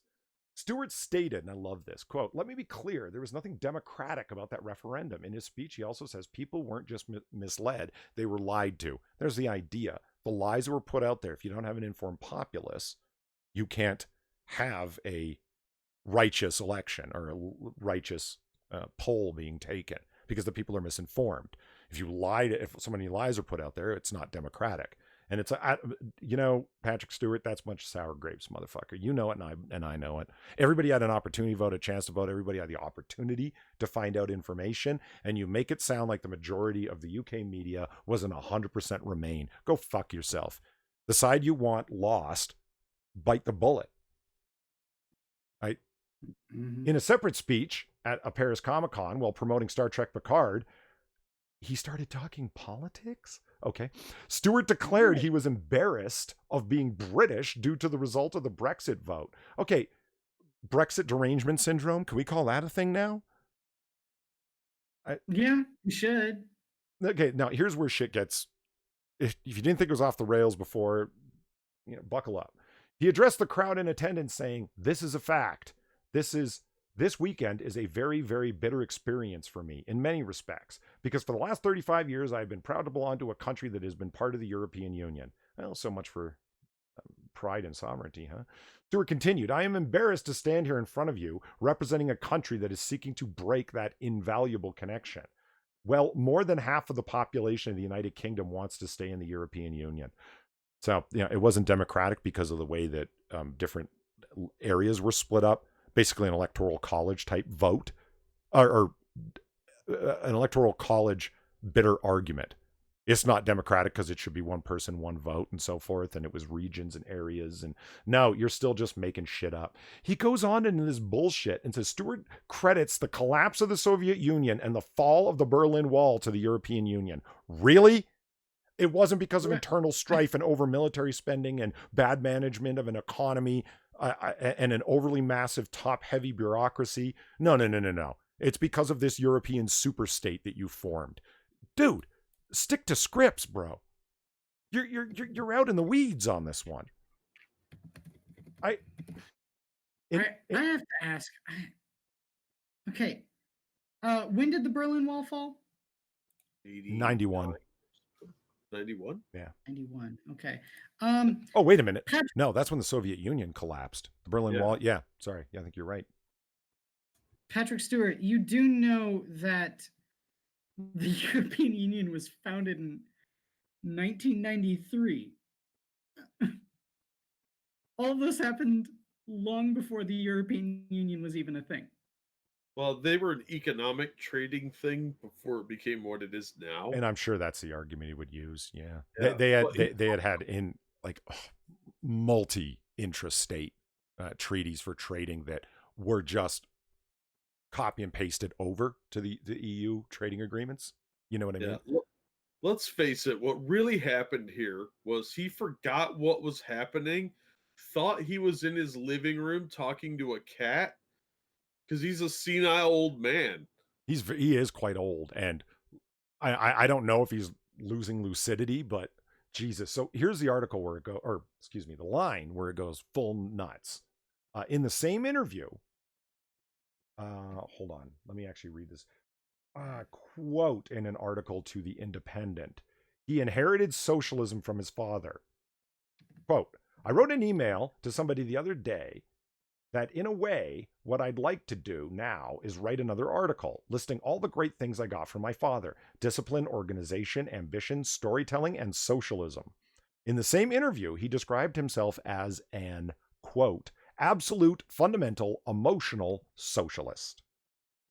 Yeah, I told you he was crazy. Like, this is more recently, following the election of Donald Trump, the actor has turned up the dial on his activism. In 2017, he revealed on The View that he was applying for American citizenship specifically because of Trump's election. Dude! See, another job given. Okay. That's great. So then we go over to Shatner. Star Trek icon William Shatner explains what woke means. And then the Shat struck back. And Shatner comes in. Now, everybody who disagrees with me, Picard over Kirk, I ask you to reconsider your position. Comes back with those children who grew up in that kinder, gentler world use presentism to remove books, have decided that any historical figure who has done things that by today's society are intolerable should be struck from history. How is this next generation going to learn from past mistakes? Shatner would double down on what he finds, quote, utterly ridiculous, that individuals would attempt to use presentism, the idea of interpreting past events and current day values and concepts in order to erase individuals' views because they don't adhere to current day PC culture. I'm not being obtuse at all when I say I find this utterly ridiculous, that supposedly learned people use presentism to erase the past because they want to pretend that past views that are not PC by today's standards were wrong. What happens when today's views are tomorrow's follies? Thank you. And like, he's actually interacting with people here. Notice this. The inner child wrote to him and said, you are, like, literally letter U, letter R, BNG. You are being deliberately obtuse. And it's like, I'm not being obtuse at all. He responds to like all types of people. Patrick Stewart is just like, I got socialism from my father. And, you know, even though the Cold War lasted forever and socialists tried to wipe us out as a country, I'm totally okay with that. And I'm proud of Britain falling into subservience of a superstate, i.e. read Germany, even though we fought two world wars against them. I mean, like, the list goes on and on. Stewart, get a grip. What the fuck, bro? Wait, are you telling me that Patrick Stewart's dad redistributed socialism to him? Well, see, it's okay. All this says, being willing to go in for the EU, is that Hitler went about it entirely the wrong way. He should have just come in there and asked nicely, and Britain would have given over to the Third Reich. Instead, now we have to wait and for Merkel to come in and ask nicely, and then we have the Fourth Reich. It's fine. And like, Becca says Trump brings the best out of everyone, right? Like, it's, man, that man has the strangest ability to just twist people in weird ways. It's fascinating to watch. People twist themselves is what it is. Trump is an ineffectual, simpering idiot. But the fact that he is able to sit there and be himself and people lose their fucking shit over it means that he has done something that no other politician has, which is he's letting everyone else be themselves. And when they're being themselves, they're being morons. I mean, the best thing that Trump has ever done is made it so that people stop paying attention to Hollywood. Yeah, he has some sort of aura. I don't know if it's based on vision or what, but somehow when people see him, they just become the most honest version of themselves with their jackassery. Yeah. It's not every single thing. It's just drives them in some minor way slightly completely honest about who they are, which is usually insane. Yeah, mostly this entire conversation went back and forth. It's being covered here at Bounding into Comics, this Twitter back and forth, right? Is Shatner talking about Laura Ingalls Wilds, I believe is her name? Let me just look around here. Wilder. Laura Ingalls Wilder. Little House on the Prairie, she wrote back in the day. And it's got some unfortunate representation of native, indigenous, blah, blah, blah, blah, blah, blah, blah. And, it pulls down certain awards that it has, and it takes it off certain books, and because it doesn't live up to a certain standard. And Shatner's like, what the fuck? And by the way, everybody calls this guy a boomer. He's not a boomer. He doesn't fit into that generation. Just No, it's too old. Yeah, exactly. So if you want to call him Grandpa Boomer, then you can. And people have okay boomered him, which brings us over to, I don't like doing Fox News articles because whatever, but they're covering Shatner here, and it makes a Star Trek actor William Shatner got into a heated Twitter exchange with millennial users who incorrectly targeted him with the popular OK Boomer jab. Because who isn't? It's this week. And everyone just repeat. So, if he's not a boomer, what is he? A Greatest Generation? Yeah, he would be. Really? Yeah. He was 1938, I think he was born in. Oh, okay. Yeah, I suppose so. Oh, no, it says right here, 31. Holy shit. 1931 he was born in. So, yeah, definitely not. So he would have been 12 when World War II kicked off. So he wasn't old enough to get drafted, but he's still technically within that generation. Yeah. Yeah, so it takes on this, like they explain what OK Boomer is, and this Billy E gives him an OK Boomer, and he responds, "Sweetheart, that's a compliment for me." Blowing kiss emoji. Just like, Shatner. I'm so glad we stole him from Canada. I love this. This one's hot. You ready? He goes, "I'm not really into pejorative, but what's the term for when people can't interpret a joke?" Laughing, crying emoji. His response, millennial? Shatner. So I was talking about this with Quiz before. I mean, we can go on in this, and Shatner's burning people and taking this kind of like common sense. He doesn't even declare himself to be conservative, Shatner. Like he's pretty liberal. Yeah, this is some go fuck yourself type shit. I mean, and actually very liberal, because he back in, like, if you watch like 80s and 90s interviews, he talks with pride about how, quote, progressive Star Trek was in the late 60s with, racial representation, not promotion and shielding, but representation. Look, why can't the communications officer, a fully commissioned lieutenant, be black? What's wrong with that? Like Uhura. It's like, there's nothing wrong with that. Yeah, so let's just do it. They don't make a huge whopping fucking deal out of it. And yeah, she speaks Swahili because that's where she's from on Earth. Okay, moving on.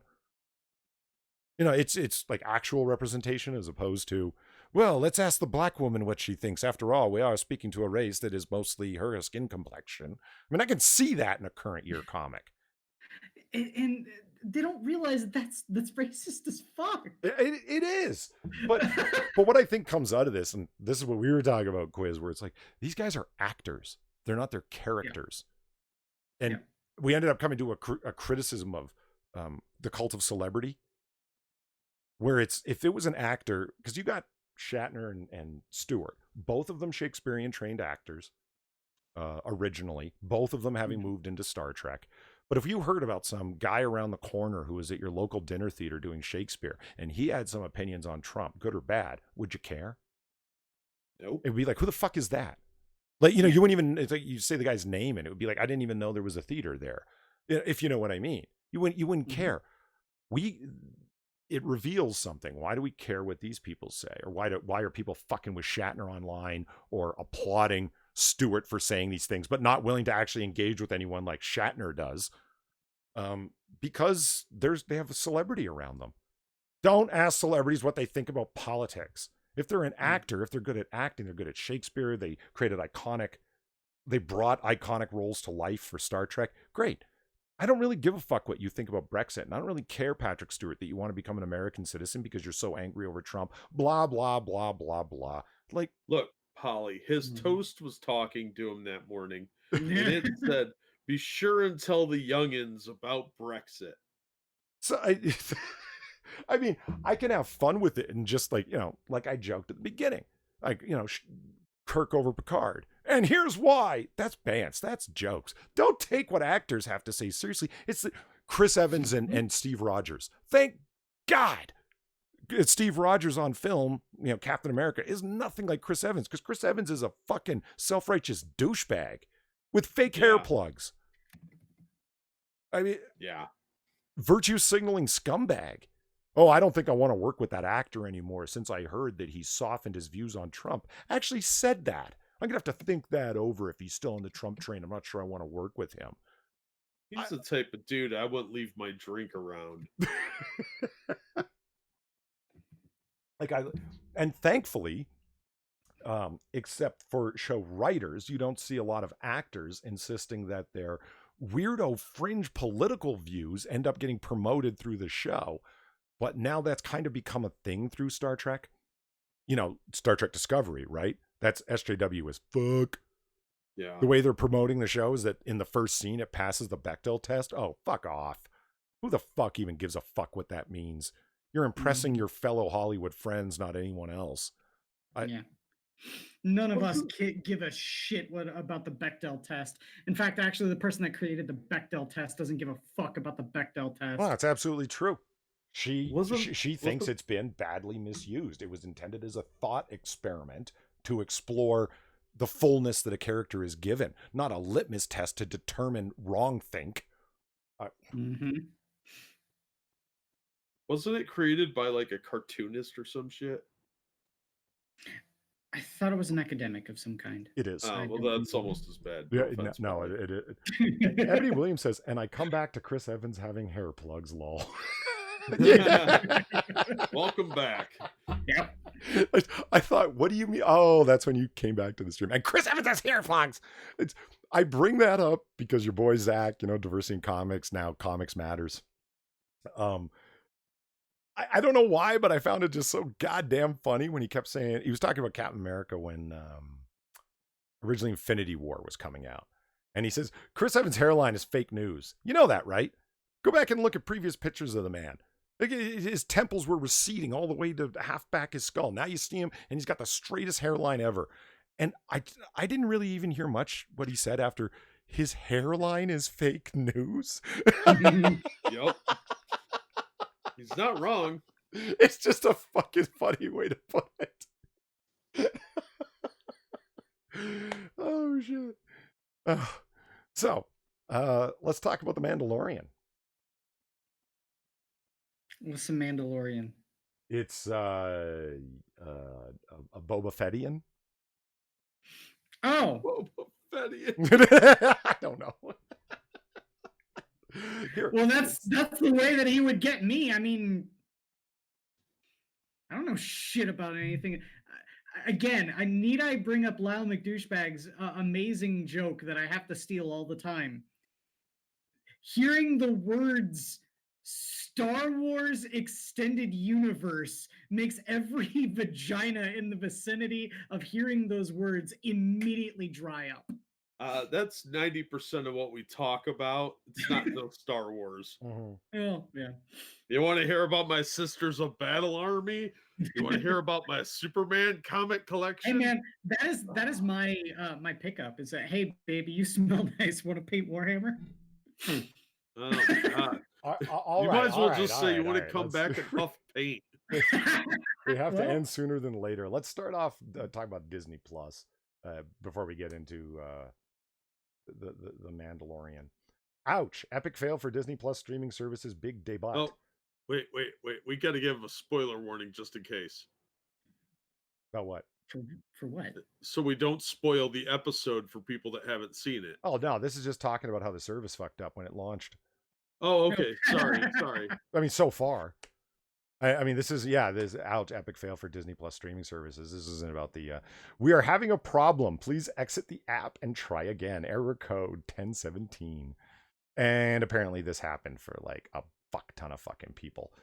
Walt Disney Company streaming service appeared to be a hit by technical to be hit by technical difficulties on its launch day today. Twitter users mentioned problems accessing the service or some of its features around 7 a.m. New York time. And Down Detector showed 6,900 reports of problems with the service around 7:30 EST, and slightly more than 7,000 later before problem reports dropped off. Ooh, Doghouse donated $5 to say, and thank you very much. You got the anti-jihad Spider-Man gift. Thanks for the show, Mr. Otter. You're very welcome, Doghouse. I appreciate that tip. Yeah, thank you, Doghouse on the Streamlabs. Thanks for all the reviews, Bad Gwenix reviews. No, thank you. Thanks for watching. And I appreciate you always commenting on the videos, too. It really helps the analytics. Yeah, I've been having problems commenting when I go to click on one of the replies for Comic Book Curation. Like, click reply on it from Creator Studio. It just, it refreshes the page and then shows the comment again. It doesn't open up the subsection beneath it to type in. So yeah, you'll have to. I haven't responded to a comment in like, I don't know, 8-10 days, which sucks. Right click on the link to the video, open it in a new tab, and then address it on the actual video page. Because I was having that problem too until I started doing that. Makes it easier. Go to the direct video? Jesus Christ, when you can't do it from your own page creator studio. What the fuck, YouTube? Well, yeah, there's all sorts of weird problems with this new studio I don't like. Yeah. But thank you, Doghouse, very much. Yeah, absolutely. Studio beta sucks. The ongoing comments. Oh, yeah. And that's, fuck, you know what? That's a good reminder, actually. If you haven't already and you're so inclined, please hit that like button and share with us share with your friends over on Twitter if you want to let them know about it. Also, we get a chance to read all of the comments and respond to most when YouTube allows us. Bastards. No, I actually do appreciate the various comments. Angela Agrega, she's a huge commenter as well. You get like 5 or 6. She's commenting as the video's going, because like I'll look back at the comments and it'll be like, that was from the first 10 minutes. That was from like half an hour in. She's commenting as going. I love it. Yeah, it's great. I love being able to read people's reactions when they're watching the show back. Yeah. Oh, but there is one thing that I would ask. If you're going to comment, sometimes people will write about something and I'll be, what the hell is that referencing? Have you ever had that happen on one of your videos? Nope. Because, well, I don't know. We go some strange places on Comic Book Curation. It's like, Jesus Christ. Whoa. Nope, sorry. That timing could not have been better. We go some strange places. Rough. And see, let's say that somebody put a comment. Dog barks, Polly's confused. I'd be like, what? In any case, an error icon would appear each time showing Mickey and his dog Pluto in space outfits, blah, blah, blah. Yeah, people complained about this constantly. It's like I signed up for this and the app got swarmed or it wasn't set up properly, whatever the fuck, and this constant error 1017 would come up for everybody. So Disney issued a self-aggrandizing apology. Let me guess. They just said, we're so awesome. The consumer demand for Disney Plus has exceeded our high expectations. We are working quickly to resolve the user issues. We appreciate your patience. We're sorry we've got so many fans. Oh my God. Yeah. You guys have humbled us by just all subscribing all at once. We can't believe that you guys love us so much. The Mandalorian. Yeah, we're going to kind of... Okay, so I had a weird experience with The Mandalorian. I saw the first 15 minutes and then not, because the file that I was watching was corrupted after that. That I got from perfectly legitimate sources, I assure you. And so I'm going to have to go get another legitimate source for it. Well, you know what it probably is? There are a lot of companies that like to fuck with those legitimate sources, and Disney was probably one of them. Well, that explains why that video had like nude Mandalorians all over the place. Maybe I downloaded the wrong video. There sure was a lot of sex in it. Was it on Pornhub? Not that I know of, but you never know. I'm not sure if the mouse would be okay with doing that, but you know. The Mandalorian gives a surprising nod to the Star Wars Holiday Special. I have grown to have a great affection for the Star Wars Holiday Special, including the commercials, because they're so old-timey and throwback late 70s shit. Oh, let's be Arthur. Far rights. Oh, woo, we're sorry that we have a pop. Oh my god, Oh, you woo. actually... I was actually going to say far, stop it. And then you actually fucking read it. Hey, I cannot believe you, Paul. in my lifetime, I have heard less oh-woos than I have okay boomers, and the okay boomers have only happened in the last week, so... I'm okay with okay boomer. I'm not okay with those. So if you haven't seen the Star Wars Holiday Special, it's totally worth getting. And there's 1,000,001 pirated copies out there because you can only get copies of a copy of the original VHS recording. From Dayton, Ohio. Yeah. Yeah. I'll have you know I have it on DVD. Well, really? yeah, there's lots of DVDs available at comic book conventions, but it's still just a transfer from the VHS, Jack. It's a really high quality transfer, though. There's no commercials. Well, rip off. Yeah, right? Well, I was okay with it. I saw it live the first time. No, you didn't. Yes, I did. Did you really? Yes. That's a cool claim, actually. No shit. I'm old, dude. I keep telling. I saw the movie in the theater, like the second week it was out around where we live. So, yeah, I was like 4 years old. I still remember that. That is wild. I'm going to use that as a claim. You know, one of my friends actually saw the Star Wars Holiday Special live when he was a kid. He'd be like, yeah, really? I do you visit him at the home often? Right? It's funny, too, because, like, I was talking to my parents. They're like, what's your earliest memory? And I was like, Chewbacca. Well, it's kind of hard to not have. I mean, that's what 80% of it is the stupid Wookiee noises. Yeah, Chewbacca and the Death Star exploding. Like when I saw the remake, I was like, I like the original better. You know, you guys remember the first 10 minutes of the Star Wars Holiday Special? It's nothing but the Chewbacca family talking to each other, right?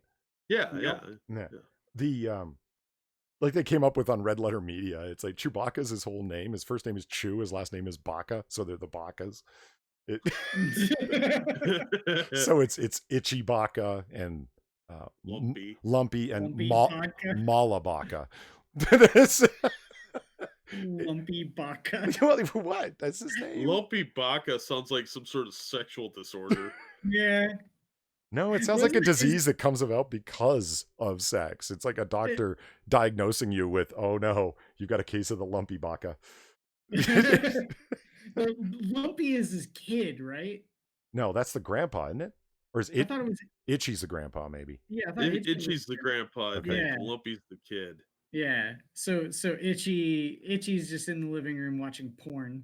Yeah, Itchy watches VR porn. No, we're not kidding, chat. It happens. You've got to watch it. It's gloriously bad. So the first 10 minutes is just them, whatever, like howling at each other and having a conversation, but there's no subtitles. See, we should task ourselves with this, gentlemen. We should have the first 10 minutes uploaded on the channel and we will subtitle it. I don't want to get sad by George Lucas. Fuck him. What's he going to do?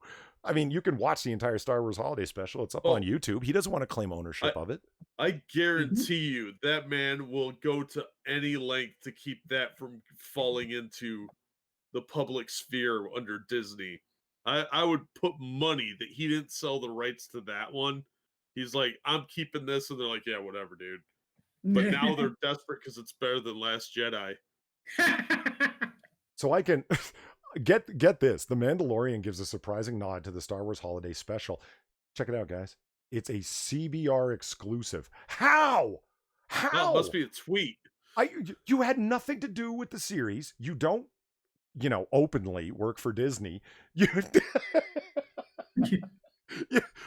got nothing to do with any of this. How's this an exclusive, Brandon Zachary?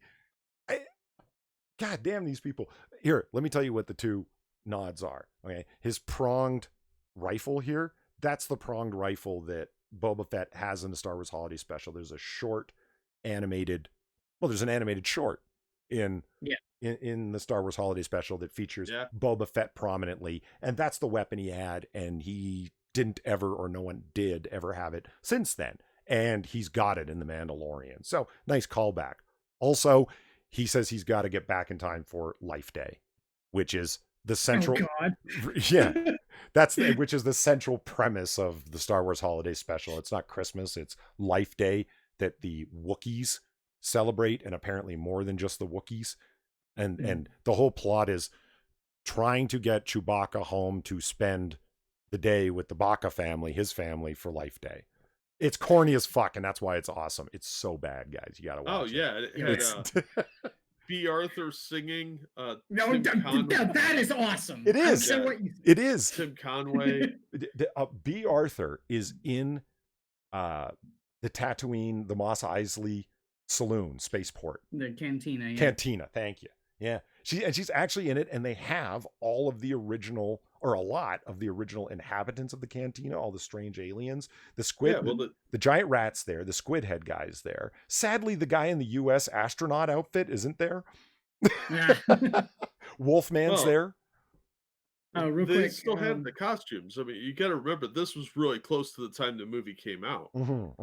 So they still had all that crap laying around. Real quick, Doghouse, thank you. Thanks for the rants, Gwynquisitor. Yeah, Ryan Walter says, but Baca Arthur. Yeah, she was a adopted member of the Baca family. Yes. So I mean, that people, in short, have received the Mandalorian very happily. I mean, there isn't really much to talk about if you guys haven't seen it. The response has been really positive. Like Rotten Tomatoes is at like 96% for the audience and at like 81 for critics. So in other words, the critics and the audience are yet again out of balance in the right direction, if you know what I mean. You know, they love Batwoman. The audience thinks it's kind of middling. Watchmen, the audience doesn't approve. It's at like 46% right now, audience, and 98% critics. When you get 98% of critics saying something's like awesome as fuck, and it's woke as fuck, and racial politics endued as fuck, and 98% of critics like it, well, you know why they liked it? Because they're afraid to say they didn't. Mustafa said that earlier. They're afraid to, it's like, what do you expect from an actor? They're afraid to say something quote unquote wrong. Exactly. Critics are going to come out and criticize something that's woke. That's, well, kiss your career goodbye, Access journalist. Yeah. Right. Really? BG said the writer for the holiday special is the same guy who wrote the Mario cartoon. Would that give you an idea of how it was? First of all, I've seen the holiday special, but I did not know that. I did not know the holiday special was written by. Now, are we talking Super Mario Brothers Super Show? Because that's awesome. Do you know who was one of the writers for it, Quiz? Bruce Valanche. Bruce Valanche. Why does that name sound familiar? Go ahead and type that in and take a look at just Bruce Valanche. Type in a big gay man, and you'll find it. You will understand very quickly where they got the Jabba the Hutt character design from. Yeah, okay. He's a rather hefty man. Yeah, he's weird and ugly, like it's, you know, offshoot of TJ Kirk's family from the look of it. But without the banana politics. Yeah, he's the one dude with the weird glasses. Kind of looks like Brian Posehn. Yeah. And he's been writing forever and a day in Hollywood because some writers they always are working, always will be working. And he's one of them, to the point where he shows up on really weird, odd shit like the Star Wars Holiday Special. So we got 83 writing credits, though. Now, I threw a link in the public chat there, and that may or may not go to the Star Wars Holiday Special. I don't know. You'll have to click it and find out after this program is over. And Frosted Glass offers his fan opinion, his fan theory, that Snoke was B. Arthur, just in a robe with a melted face. I mean, admittedly, they both had melty faces. So yeah, possible. I maintain that she is still alive and now goes by the name Quentin Tarantino. Have you seen Tarantino recently? Yeah. My theory holds. It kind of looks like B. Arthur, I'm not gonna lie. Yeah, you know what? I would gladly give Tarantino for B. Arthur. I'm not gonna lie. Bruce Just Valanche saying. looks like a trans Michael Moore. Ouch. Ouch, Samuel. Jesus. I mean, you're not Or wrong, but that holy shit. Jessica Yanev from Canada. Right. Mhm. Right. Yeah. Yeah, he's Well, really unfortunate looking man. Bruce Valanche looks, like I said, a lot like Brian Posehn, especially if he's got a beard. And for those who don't know, Brian Posehn he's a really popular stand-up comedian who wrote Deadpool comics. Oh yeah, that's right. Okay, so while we're rounding this up here, I think it's getting around that time. I do want to go off with a little bit of fun. Oh yeah, Dark Knight Returns, The Golden Child, getting ready to come out, y'all. They revealed the 6 variant covers for it. Frank Miller is back. Life is good. How much goddamn Batman are we gonna have to suffer through for this one? Hopefully a lot. Yeah. Yeah, I mean, you could see some of the covers. They're absolutely done in the style of, how do you say his Mazzarello did Miller's, his impression of Miller's style. I'm really looking forward to it because it is an actual sequel to Dark Knight 3, The Master Race. But they're not calling it Dark Knight 4. It's just Dark Knight Returns, The Golden Child, which is really around Diana, Wonder Woman, and Superman's child, if I'm taking my understanding of it right. But they didn't. Wouldn't it be Lois? Because I mean, they've canonically now given a child between Clark and Lois. This is taking place in the Millerverse. Lois is dead. Yeah, the Dark Knight universe is separate from the main DC universe. It's not the same universe. Okay. She died. That's why that Superman Dark Year Knight Strikes 1. Back. Yeah, that Superman Year 1 that they just did in the Prestige format.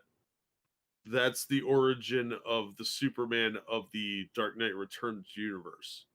Oh shit! Dookie Shoes said Brian Posehn was in the Mandalorian. Yeah. Crossover. Worlds are colliding. Brian Posehn is like uber geek, dude. Like he's a stand-up comedian that has done seriously everything that we wish we could do for this sort of like thing. The one of the reasons, because I've read some of like the leaks and so forth going on in and around the Golden Child, that I'm most excited about is it continues to tell the story of Carrie Kelly becoming Batwoman. Yeah, I was gonna say, didn't in the last one, wasn't the lead off the fact that Carrie Kelly was going to be taking over being Batman from Batman? I can't answer that without major spoilers. Okay. Yeah, they sort of. The answer is both yes and no. Okay. Like a big whopping no, but also a big whopping yes. That's why she ends up becoming Batwoman, because no, but yes, because that's pretty much what happens anyway. I know that's confusing, but it really does end on a great high note, which is weird for a Frank Miller comic to end on a high note. It does. It's awesome. I can't wait to read this. I'm really looking forward to it. Master Race is a comic book, really rocks. It just has an unfortunate title because everybody just keeps bringing up Miller and Holy Terror and Nazis. Yeah, absolutely. It's because, he's conservative. And it's like, no, he's not. He's never said that he was. Well, he doesn't agree with us constantly on all things. And he said bad things about Muslims. He was talking about the 9/11 hijackers. Yeah, that's Islamophobic. You can't win with these people. Yeah, it's Islamophobic to hate someone who killed thousands of people. Yeah, obviously. Yeah. So there's the Dark Side cover, which I think looks pretty cool. Definitely in that Miller-esque style.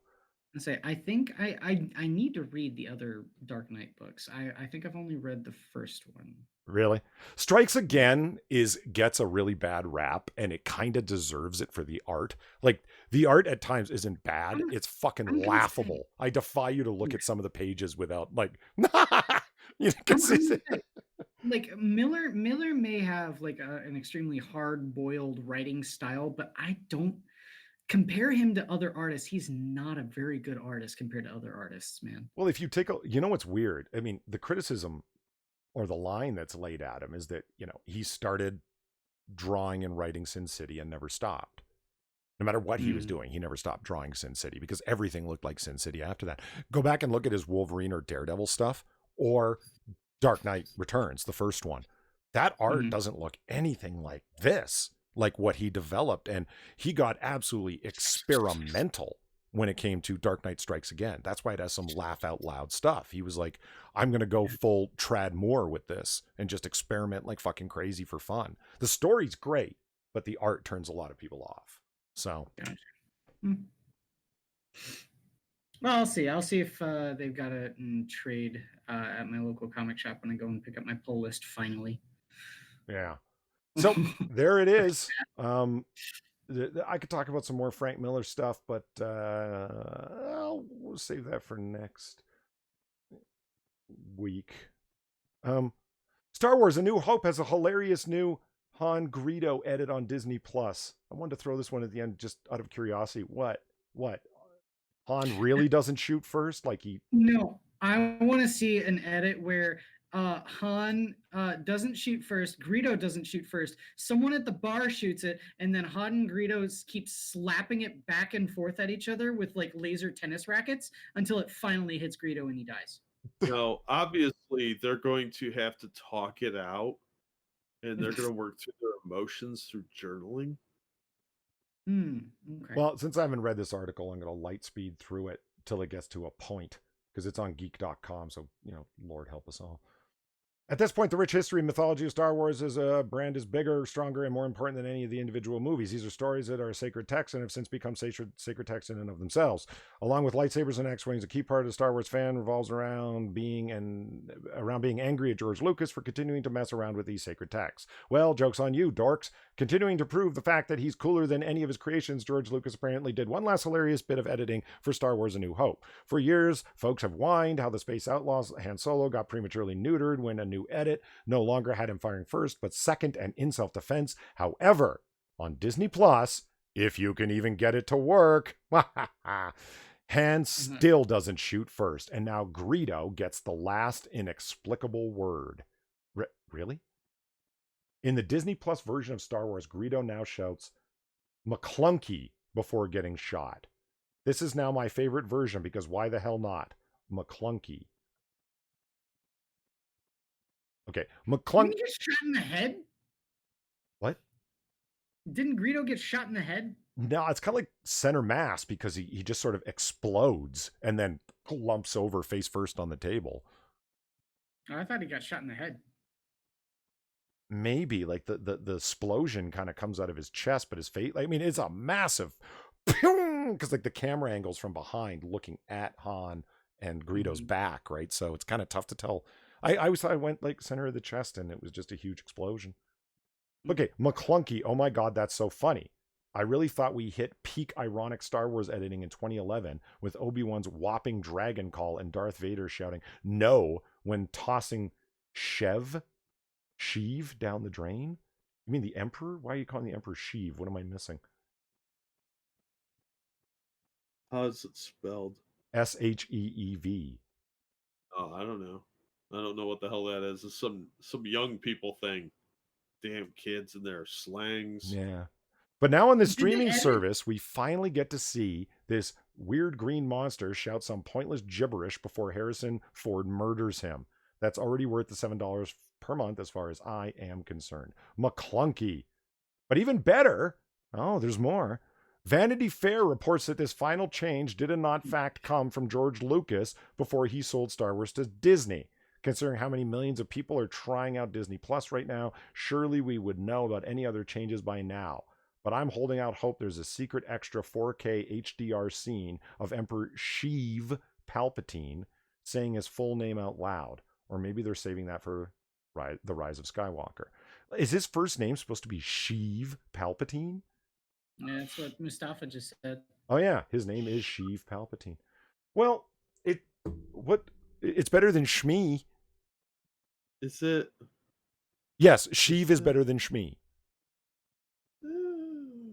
Who's Shmi? Shmi is Anakin's mother. Her name is Shmi Skywalker. And when they got together, they were Shmeev. I mean, like, so the last prequel film you saw was Dark Awakening. The last prequel film I saw was literally Phantom Menace, right. dude. Phantom Menace. I did not continue after that. But so you saw Shmi, but they didn't mention her name until the next film, until Attack of the Clones, where they're like, Okay. where they actually say Shmi, and you're like Shmi. But it's important to keep them. Fuck. I mean, it's not even a word. That's a guttural utterance. It's Yeah, just, well, yeah, the only thing that came to mind for me was Smee from Hook. Oh yeah. oh man, would you clean up that Wait a counter? minute. It's got Shmi all over it. Like, it's it's a Wait a minute. nickname. It's a He word. didn't say McClunky. He said Macaulay. Greedo was murdered by a Home Alone trap. Yeah, Hold on, is it? that's the edit. That's the edit. A big old paint pail swings in on a fucking pendulum and hits him right in the head. Well, according to this moron on Twitter, I don't know if Eric Fell's actually a moron, but whatever. It is McClunky with an N. No, but that's what he thought it was, but it's actually Macaulay. He was trying to warn Han that Macaulay Culkin was afoot. Is Han? And we all know Han is a smuggler, but is he a wet bandit? That's what we gotta wonder. What the fuck is a wet bandit? It's from Wet the bandits movie Home Alone. the house in Home Alone. Keep up with the reference, dude. What? Hold on. There is no possible way to shame me for not having a deep lore knowledge of the Home Alone series. I'm reminded of that one from Home or from Oni Plays, where Tomar says, like, is that Macaulay Culkin up on the thing? He's like, yeah, it's like, it looks like he's when it was Kevin McAllister, and then Psychic Pebbles goes like, I swear to God, man, if you put a gun to my head, I couldn't tell you his last name.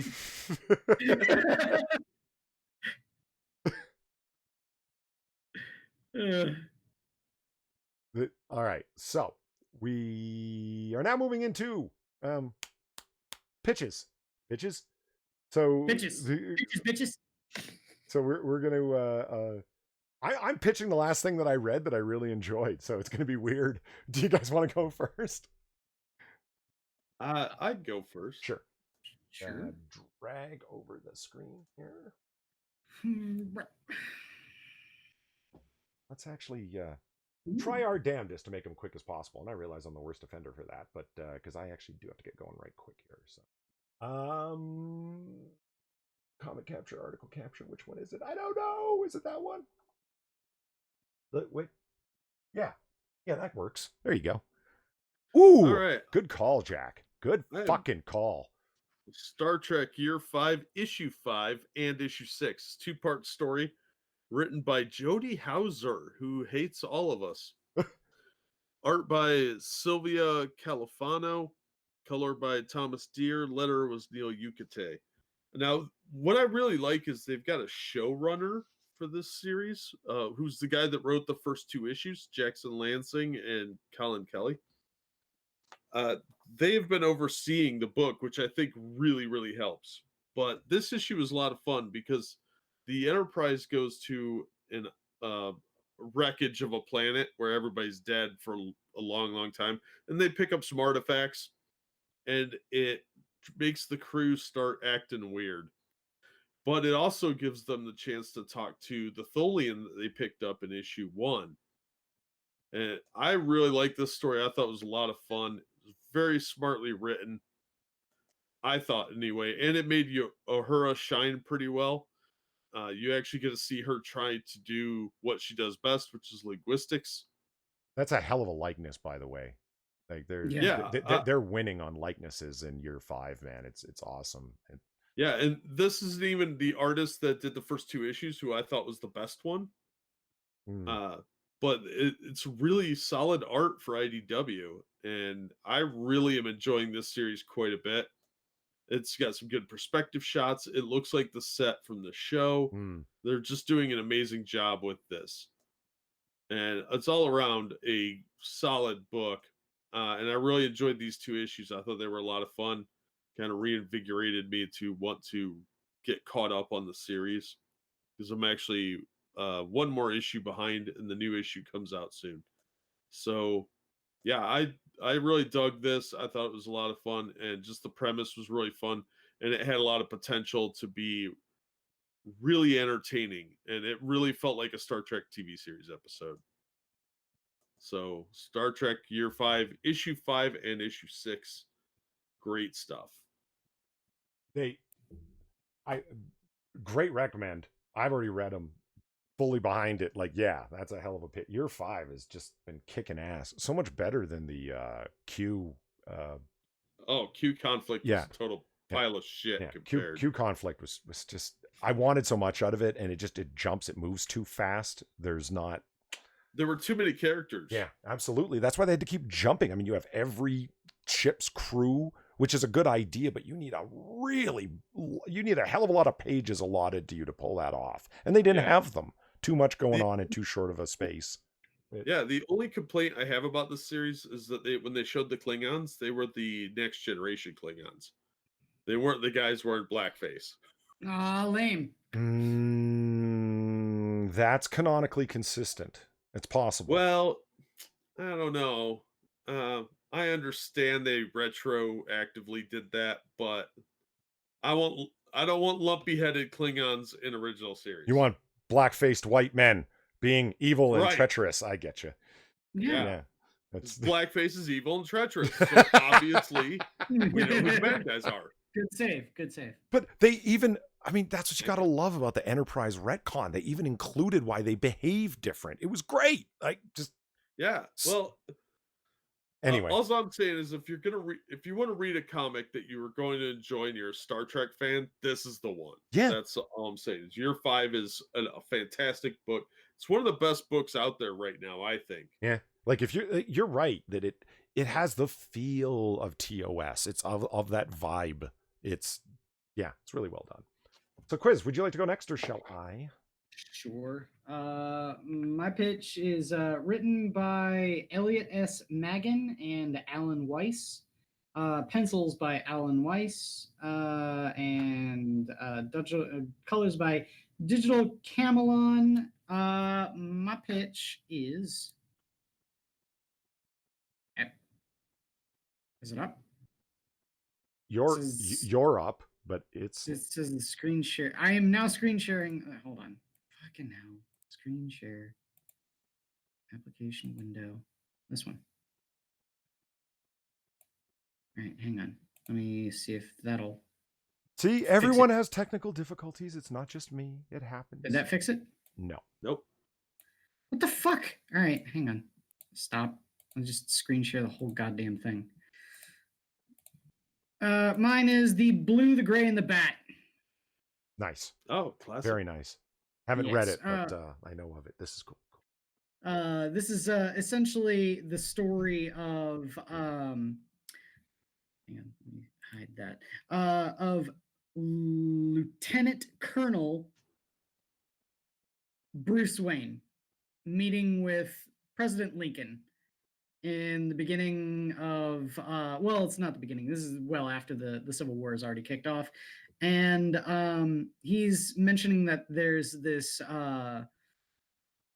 westward expanding territory in Arizona that has a large vein of gold that is by right the Union's, but there is several key players, including Barbary pirates, Indian nations, Confederates, and French Mexicans that are coming in to try and steal this gold away from the Union. And they can't spare a regiment to go out there and secure it. So they send the best man for the job, Lieutenant Colonel Bruce Wayne. And one of the things that they do is they establish that he's kind of going in there with presidential sanction, but he's not going in there alone, right? He's going in there to meet specifically with Agent R, who we can see right here, riding this horse. Who do you think that is? Pretty racist. That is a Native American Dick Grayson. Oh my God, they red washed him. Well, and this right here, I was just gonna say this is kind of awesome. This is Bruce Wayne's horse. His name is Apocalypse. Of course, that's Jesus Christ. But yeah, this is the scene here where Bruce is fighting the Barbary pirates that are trying to rob his stagecoach. And then later on, he meets right here with a newspaper editor down here in this this Arizona town here, sorry, Nevada town, uh, by the name of Sam Clemens. Mm. And then he's to meet another agent in this town who ends up being Bill Hickok. Right here. There's a classic representation of Mr. Hickok. Yep, name's Hickok. James Butler Hickok. You can call me Agent H. So yeah, it's this whole romp through the westward expansion and the Civil War, and in my opinion, it was fantastic, man. I mean, your suspension of disbelief goes straight out the window because you got Batman just wielding cult army actions and fucking whips and shit like that. He's just shooting people. He's a soldier. So completely forget the fact that Bruce Wayne is, this guy who abhors gun violence. He's a soldier in the Union during the Civil War. This is not your typical Bruce Wayne. And I thought it was fantastic. I thought it was a great read. As a, that's awesome. Yeah, Elseworlds, man, so much good stuff in there. As a side note, another reason the Batman of the Frank Miller verse is awesome is because he doesn't abhor guns at all. My pitch is random because it was the last good comic I read only a few days ago. The Mighty Thor, 400th supersized issue. I have read this one over and over again, like since I bought it from the dollar bin back in the day. And it really was out of a dollar bin, which is sad. It's one of those issues that's like, it has a spine on it, but it's not prestige format. Like the cover is still regular paper. Do you know what I'm talking about? One of those super thick ones. Yeah, like the old annuals. Yeah. So this, yeah, exactly. And that's what this is. And it's number 400. And this is when Thor was still awesome. Wow. Does it rock? It's just a,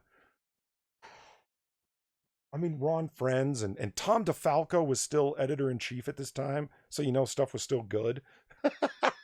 And Yeah. It's about a war in Asgard where Battle of the Gods, there's Surtur. Look how awesome he looks. It's a great story. And like in reading it, it's got a great revisiting value because as many times as I've read it, I know what's coming next. I know what's in the next panel, but I still enjoy it. The whole point of it is this Battle of the Gods. They fight amongst each other. Surtur is attempting to destroy Asgard as, Armageddon is coming, or Ragnarok rather is coming, and he's going to make it happen. And so they fight it out. There's Lady Sif in her original armor looking great. I can't recommend this enough. I mean, it's kind of obvious where it's all going to end up. It's not like Asgard is going to get destroyed, if you know what I mean. But how it all happens in the fantastic nature and the entire Norse pantheon gets involved, and they fight and they fight and they pull in other magical beings to help them in their battle against Surtur. Great comic, totally worth reading from not the golden era of Marvel technically, but when Marvel was just putting out awesome shit constantly and you couldn't buy enough great stuff because it was all great. I had a lot of fun. I highly recommend it. You can find it and cheap, even though it's a big round number like issue 400. All right. And that brings us to the close of another episode. So everybody, thanks for coming by. Jack, Quiz, thank you for being here as co-host as usual. And especially thank you to everybody who donated. That is awesomely generous of you. So if you already haven't, on your way out, please hit that like button or share on Twitter, or simply retweet the tweet that I sent out saying we were going live, because it has the link in it and we'll bring people here. Oh, and if you're listening in the future, by all means, leave a comment. We get a chance to read them all and respond to most when YouTube is allowing us, but it hasn't for the last week. But Jack gave me a workaround, so I'll go try that. In the last case, final thoughts, gentlemen. Read more comics. Yeah, don't be afraid to experiment with new stuff. It definitely lended me to something enjoyable to read for the couple hours before the show started. It's where I read Blue, the Great, and the Bat. Yeah, try some indie stuff too. There's still some good books out there. Mm-hmm. All right. And that is it. And it is still Blade Runner month. So if you haven't watched the movie and you want to, now is the perfect time. There's only one Blade Runner month, and that's November 2019. So go out there and enjoy it. Have a good night, everyone. Bye. Good night. Ooh woo.